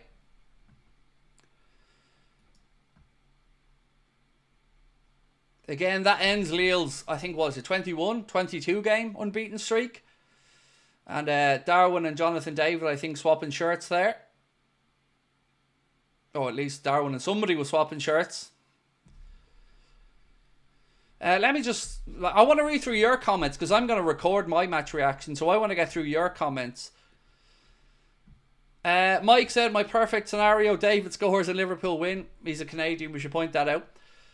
Why not Salah? I thought that he was good because he wasn't. You know, let's be honest about this. That was far from Salah's best game. He had one very good moment in it that he took the goal remarkably well, but his passing was just not on it tonight for me, Mo. But he got his goal, and that's great to see.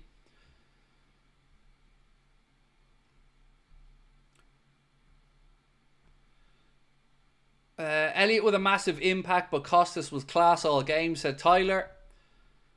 I thought Darwin Núñez defended very well today as well as doing all the hard work up front. Oh, Barca did win a 5-4. Barca have just grabbed the winner, by the way. That's mad. Fair play. That's nuts. That's some late turnaround there from 4-2 down to win 5-4. So it looks like we need a point against PSV Eindhoven to guarantee top in the group now. So just to confirm there, Barca with a late goal to make it 5-4 means that we do have to get a point to guarantee that we top the group now.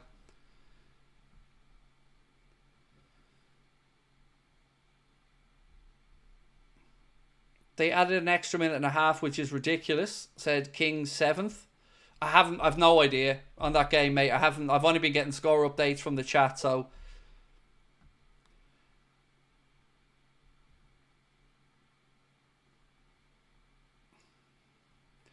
we might be the most boring. Excuse me. We might have had the most boring game of the day. It looks crazy in the other games. Well, look, we got to win, so I'll take that. It defo wasn't. It wasn't vintage, but I'll take it. A win is a win is a win. It would have been lovely to keep a clean sheet, of course, but some people are talking about VAR in the Barca game. I've no idea what's going on. So let's see if I can find it on my TV here.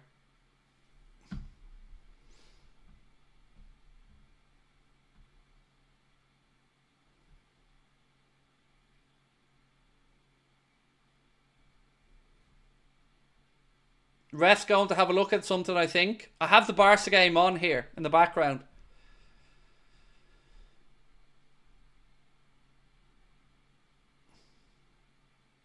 I think he's not going to look at a monitor anyway. I think he's gone over to book somebody or send somebody off. Yeah, that's what he's doing. So Barcelona goal stands 5-4 to them. Great match by the lads. Slots Doghouse, Chiesa, Elliott, Kwanzaa. Fede played well. Fede had 2 good shots on target. Endo come on for a solid 30. Another super chat. The boys are exhausted. I reckon a win is a win. Absolutely. Never going to turn my nose up at a win, mate. That's a mad one in that game, though. Barca 4-2 down. They come back to win a 5-4. Fair play. But we need to get a point now against Eindhoven to guarantee that we top the group or the league format.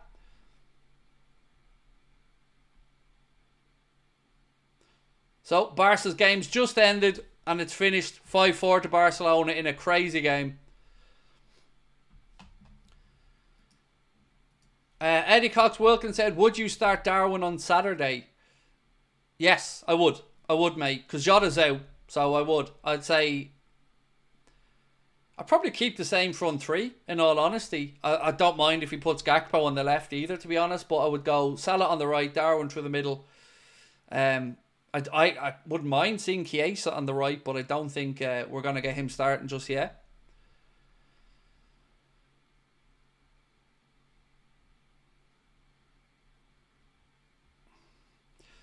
Jake Hates 1997 said everyone talks about Trent as one of our own. He's kept his silence on contract. Elliott on first mention of leaving Liverpool. Liverpool's my team. Liverpool's my club.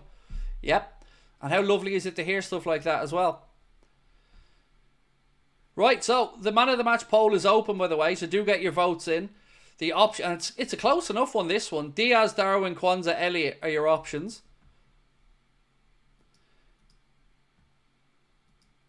Think the kids and fringe players can settle 1 point, said Arthur Smith. Yeah, look, it's away at PSV Eindhoven. I'm sure it's a team that Arne Slot is going to know very well from his time in the Eredivisie. And he would have obviously hoped he didn't have to maybe get something over there, but you know, Champions League football, it is what it is, and Barca have a better goal difference than us as well. So we need to get a point to guarantee we top the group. So let's go get that point. How many minutes did Fede get? About 15, Alec, mate. About 15. So, final stats in the game. 56% possession to Liverpool, 44% to Lille. 13 shots for Liverpool, 7 on target, 4 for Lille, 1 on target, which was the goal. Total passes, 582 for Liverpool, 90% pass accuracy. Lille, 462 passes, 89% pass accuracy. Where's Chiesa in the poll? You do understand they can only put in 4 names, and there's 11 players on the pitch, right? So, you know, find something else to moan about. But nobody gets into man of the match poll from 14 minutes unless they win you a game and come back and score late goals like Darwin did. So that's why he's not in it. Let's have a look at this actually. Rafinha gets the winner for Barca. Awful goalkeeping, let me say that, for that goal.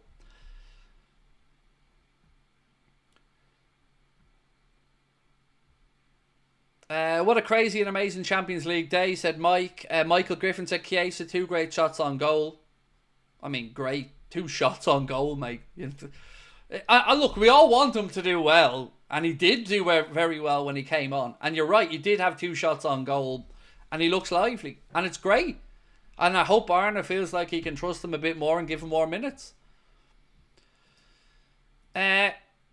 Keith said Chiesa deserves a starting chance against Ipswich. Hey, I'm all for giving Fede a start. You know, it's not me you need to convince, man. I'm with you. Didinho said, Craig, I'm the pronunciation Nazi. Sorry, it's Rafal. I don't care, Didinho, whether you agree or don't agree with my pronunciation or you're the pronunciation Nazi. I own the car, so I'll call it Jimmy McBob if I want to, bro. It's all good. We actually call it the Blue Blur, to be honest with you. So, either way, a very weird thing to be picking at me over, mate, but whatever.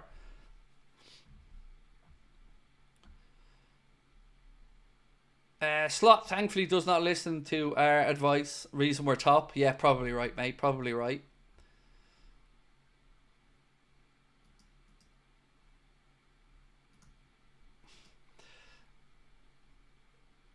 The Blue Blur like Sonic. Yeah, that's exactly why my son named it that, because we went to see Sonic a couple of days, the new Sonic movie, a couple of days before we got the car, and then he said we're going to call the new car the Blue Blur, and I said absolutely no problem. Phil Cox said Diaz no end product again. I tell you what though, Phil, I thought he was very much involved in setting up chances today, and some of his deeper passing spot on. He played an amazing ball into Salah, and Salah just dragged it wide of the post. I thought he was very good today, Diaz, popping up everywhere. And Darwin as well. The defensive work from Darwin I thought was brilliant today.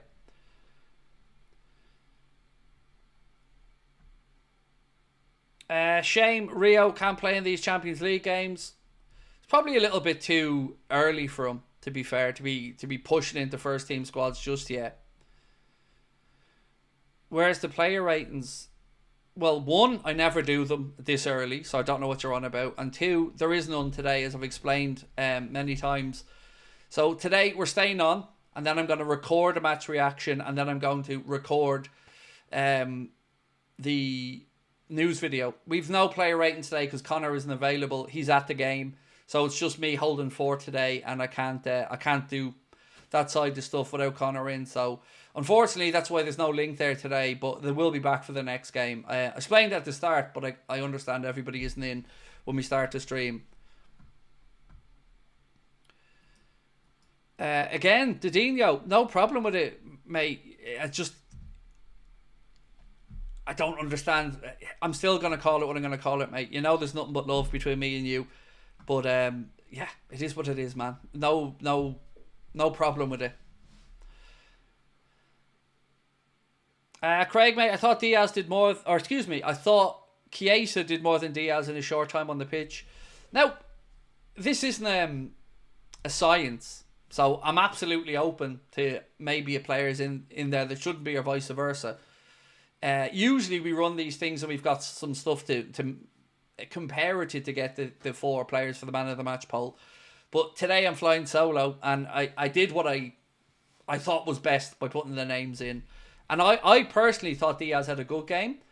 But you know, it is what it is. These are the options, and it's good that we can talk about this and have more players that we think played well today. Because you know, sometimes this season's been the other one where we're struggling to find the votes or the names for the vote. So again, nothing but love.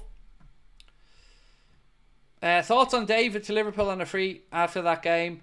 I thought he was lively. Certainly puts himself about. Yeah, I mean, he's not going to score many easier goals than the one he got, but I thought he did okay there, Jonathan David. And even down to 10, I thought Lille put in a good shift.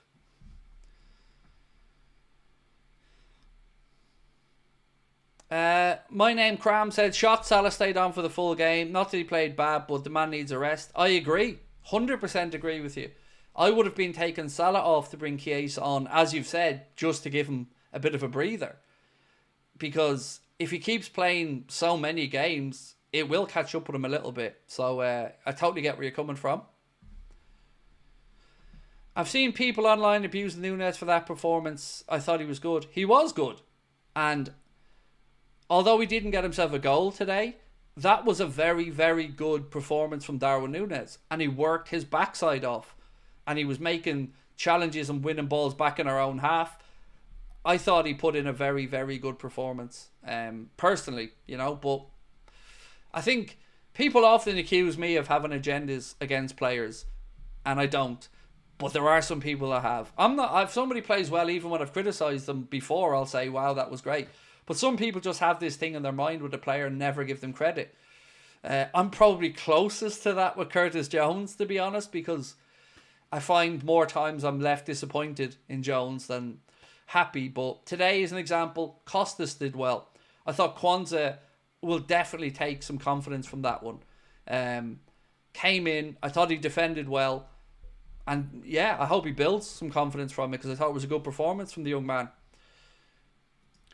PC Drat, and thank you, mate, for being with us as a member for 23 months. Incredible. Diaz was very good. Chiesa looked dangerous, though. He did. Chiesa looked a bit more direct, I think, when he came on. And he played like he wanted to prove something. And that's great. And it looks like he's chomping at the bit to prove a point to the manager.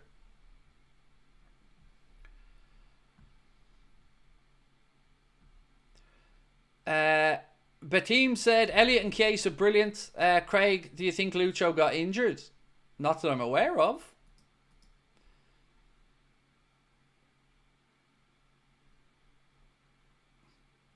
Wow. Super 6, they were saying somehow 3 people did predict Barca to win 5-4 against Benfica. That's nuts. Mark just sent that on to me. That's crazy that anybody thought of that scoreline. Craig, have you heard Murillo signed a new contract at Forest? Yes, Zach, I did. I can't blame him. You know, he's probably feeling comfortable there. Forest doing well this season. Yeah, understandable. JCF said midfield looked tired. Or looking tired. Yeah, but I enjoyed that he did take Gravenberch off for half time. I would have preferred if he brought Endo on initially and then maybe put Maka a bit further forward. But when Endo came on, I thought he looked good, and I thought he some very good interceptions and pressing high up the pitch. Are we going to talk about how Mo wasted our 5 versus 2 chance by shooting way off? I talked about it during the watch along, mate, and I said I don't really call him greedy many times, but that was greedy, and it was. There were 2 players minimum to his left hand side that he could have slipped in, and that was selfish, you know. And I don't usually think Mo is selfish, and I think forwards are inherently kind of have to be selfish at times, but you're right. And that one, he should have played it out left-hand side. I think it was Darwin and Szoboszlai, if my memory's right, but there was at least 2 players that he could have squared it to. Why can't we bring in Anthony Robinson for Tsimikas? Because he's going to be 28. Why would you be spending 40 million quid for a 28-year-old at left-back? It doesn't make any sense. Might as well try and pay the 50 for Kirkes and bring him in and have 7 or 8 years. Phil Cox said the squad is very strong, but I still think we need 2 players, even if they're just backups. Darwin played well, said Moran. Very difficult to pick from your poll, but the audience seemed to agree with me and your choices, said official McLaren mods, I think. So let's have a look, see. So who was your man of the match? Diaz, Darwin, Kwanzaa and Elliott. Still voting time. If you haven't already voted, please do. It's a relatively close poll, but there's one leader at the minute. Chiesa looks a gem, saying, who's that? Undream Mayhem.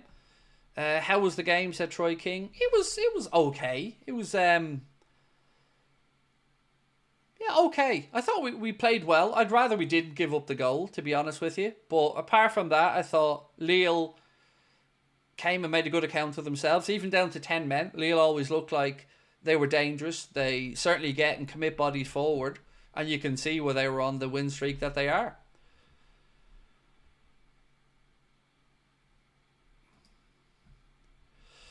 Salah, when asked, can he score another 50 for Liverpool in Europe, he said, I'm not sure, but I'll give it my best. Well, hopefully he can. And that goal tonight was Mohamed Salah's 50th goal in Europe. So congratulations on that one.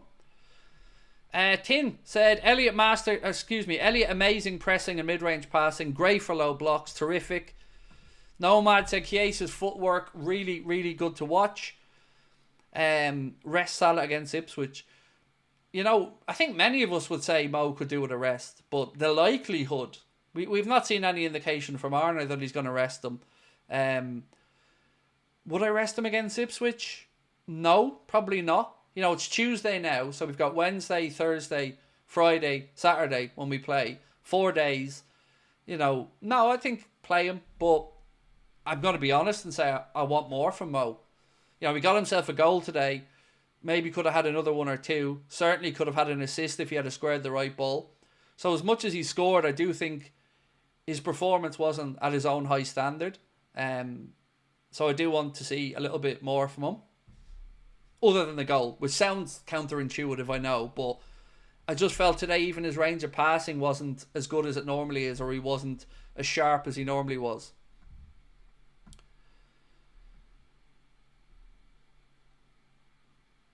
How can we win 7 out of 7 and still not be guaranteed first? Credit to Barca for the late comeback. It is nuts, isn't it? But look, we are 7 from 7, and that's incredible. You know, starting this Champions League campaign, I didn't think we were going to get 7 from 7. I didn't. I'll be honest, not a chance. But we've done it, and we've one more to go. And I'll be honest with you, I'm sure we'd all love to make changes now, but you know, 8 wins from 8 sounds pretty damn amazing. Because this is the first year of this format, and we can be the first team to go perfect in the league phase. And that'll look good in the history books longer term. So yeah, I would like to see us go over to Eindhoven now and win that game. You know, we need a point to guarantee top spot, but let's go win it and be perfect. Adam said, Craig, you do these watch-alongs. My favourite way to get Liverpool losing game highlights. Love you, bro. Thank you, Adam. You've always been very kind, mate. Appreciate you. Barca 6 for 7 is commendable as well. It is. It's been a good, enjoyable competition this year. And you know that game between Man City and PSG, that is going to be interesting because both of them are struggling to get in to the knockout stages. And they're at the lower end of the places. So that's going to be very interesting. Hi Craig, you said you don't see Darwin turn it around from here. Did that change after seeing him at Brentford? No. And it's not just my own opinion. I read something from Carragher earlier on today as well. I just think he's going to be sold in the summer. I do. I'm always hoping, rooting for Darwin, and I'm happy to credit him when he does play well. And Brentford, and then I think he followed that up tonight with a good shift. But I just think he's going to go. But look, ultimately, as I always say, it's not up to me. You know, it's up to the club, the manager, and Darwin to make that decision. Is there no Doc's player ratings thing? Not today, mate. No. Connor's over in Liverpool at the game, so it's just me holding down the fort today, and I don't have the ability to do that side of things. So today, unfortunately, there isn't any player ratings, no. But we'll be back for the Ipswich game.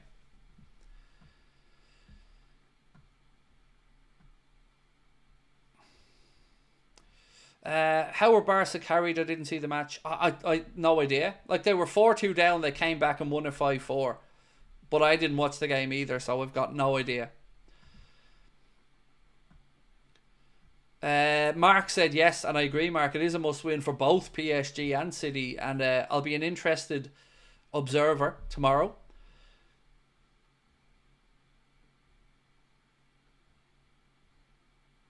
What do I prefer? Champions League or... I think you meant Premier League. Normally, I would say every season I want the Champions League. That would be my first trophy. But I'm on Team Mo with this one. I agree. There's something about Arne Slot's first season and winning the Prem and equaling that United's 20. So yeah, Premier League this year. But usually I'd say Champions League. Carl said Darwin annoys me when he consistently offside lazy. Yeah, that one tonight was an interesting one, alright, because, you know, he probably should have looked across the line and moved back, especially when Chiesa tucked inside, so I get where you're coming from.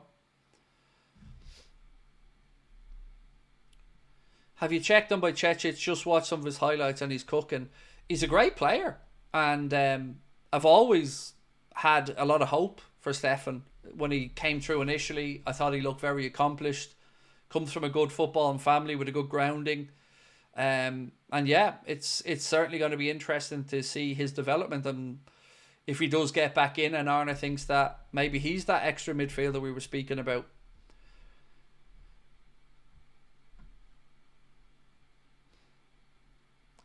Just want you to know that you're my favourite YouTuber and your videos always make my day. Thank you. Look, you guys have been incredibly supportive of me on this journey. Always had my back, even when people have come in trying to take shots. And I love you guys to bits and appreciate your support more than you'll ever know.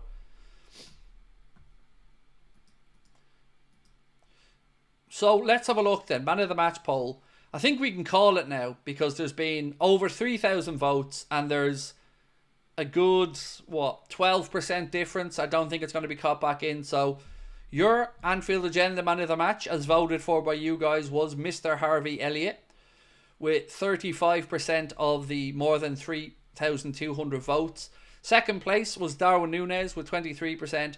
Diaz with 20% and Kwanzaa with 20% came after as well. And I just want to talk about Kwanzaa actually there for a minute. I'm very happy for him today because that looked more like Kwanzaa that we'd seen last year when he stepped in. And I'm delighted for him. And I hope that gives him a little bit of belief and encouragement and confidence. Daniel said, Craig, how did you think Costas played tonight? Is he ahead on Andy for the foreseeable? I think he played well tonight. Sorry, to answer the first part of your question, I think he played well tonight. Is he ahead of Robbo? I still think it's close, but I still think both can be improved upon. But I wouldn't have said that about Andy Robertson before this season. But yeah, Costas did well. Give the man his credit.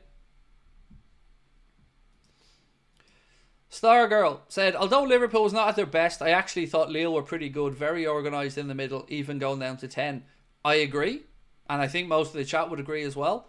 Lille showed themselves to be a very good side and a very well coached side. Nothing but credit to Lille for their performance and the courage they showed even going down to 10. You can see why they've had that unbeaten run that they were on. And their fans look class as well.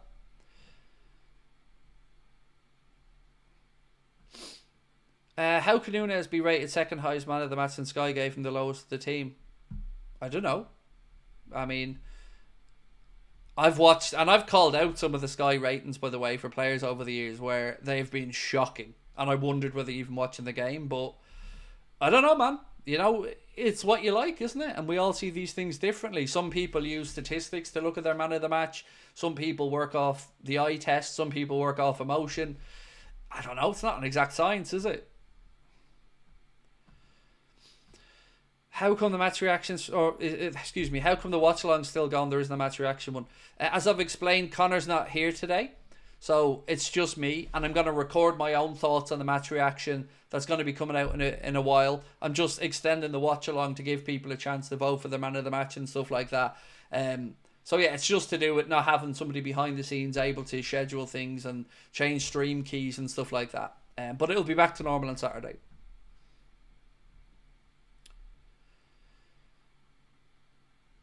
Chiesa is a great addition to our squad, said Clint Ward. Agreed. I thought he looked very bright when he came on, Clint, and looks like he wants to be here. And, you know, that's great to see. It's always great when a player comes on like that and wants to prove a point. Dockwee said, I like the way Chiesa strike from the left side. He doesn't need huge chances to capitalise. Yeah, he looks to make stuff happen and he's direct. And sometimes we could do with some of that.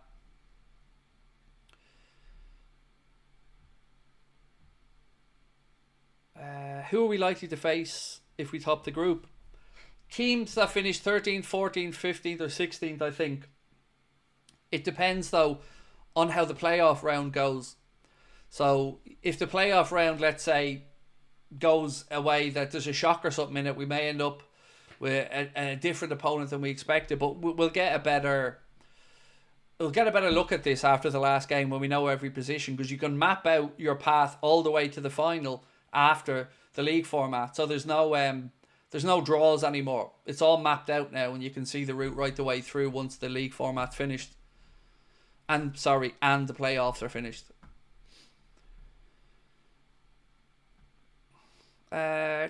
Did you see Elliott's celebration? Looked like he was saying he's staying at Liverpool. He wants to, man, no doubt about it. Even in an interview recently, he said, this is my club, I want to be here, I want to fight for my place, which is always great to see from a player.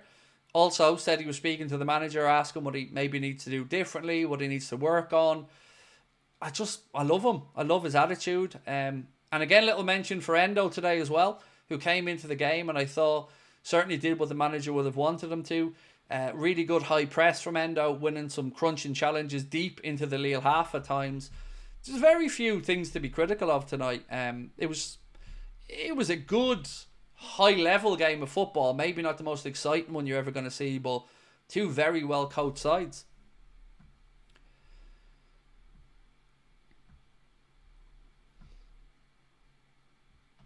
We definitely want top spot undefeated. No mercy, no looking back.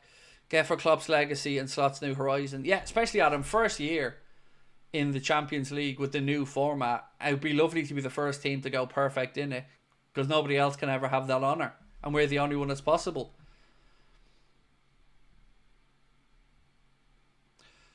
So, ladies and gentlemen, I'm going to bring that to a close. And I'm going to go record my own match reaction now. And then there'll be a news video coming out about 11 o'clock with some of the transfer stories from today.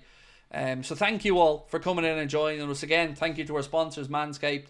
Reminder, you can get yourself 20% off and free shipping store-wide with manscaped.com by using our code Anfield20 at checkout or by scanning the QR code on the screen. And thank you all for joining us again. We'll see you tomorrow for another live stream at 8:45. Until then, keep an eye out for the match reaction and, of course, the news video coming out in a while. Much love, my friends. Thank you for joining us tonight. We'll talk to you soon. Bye.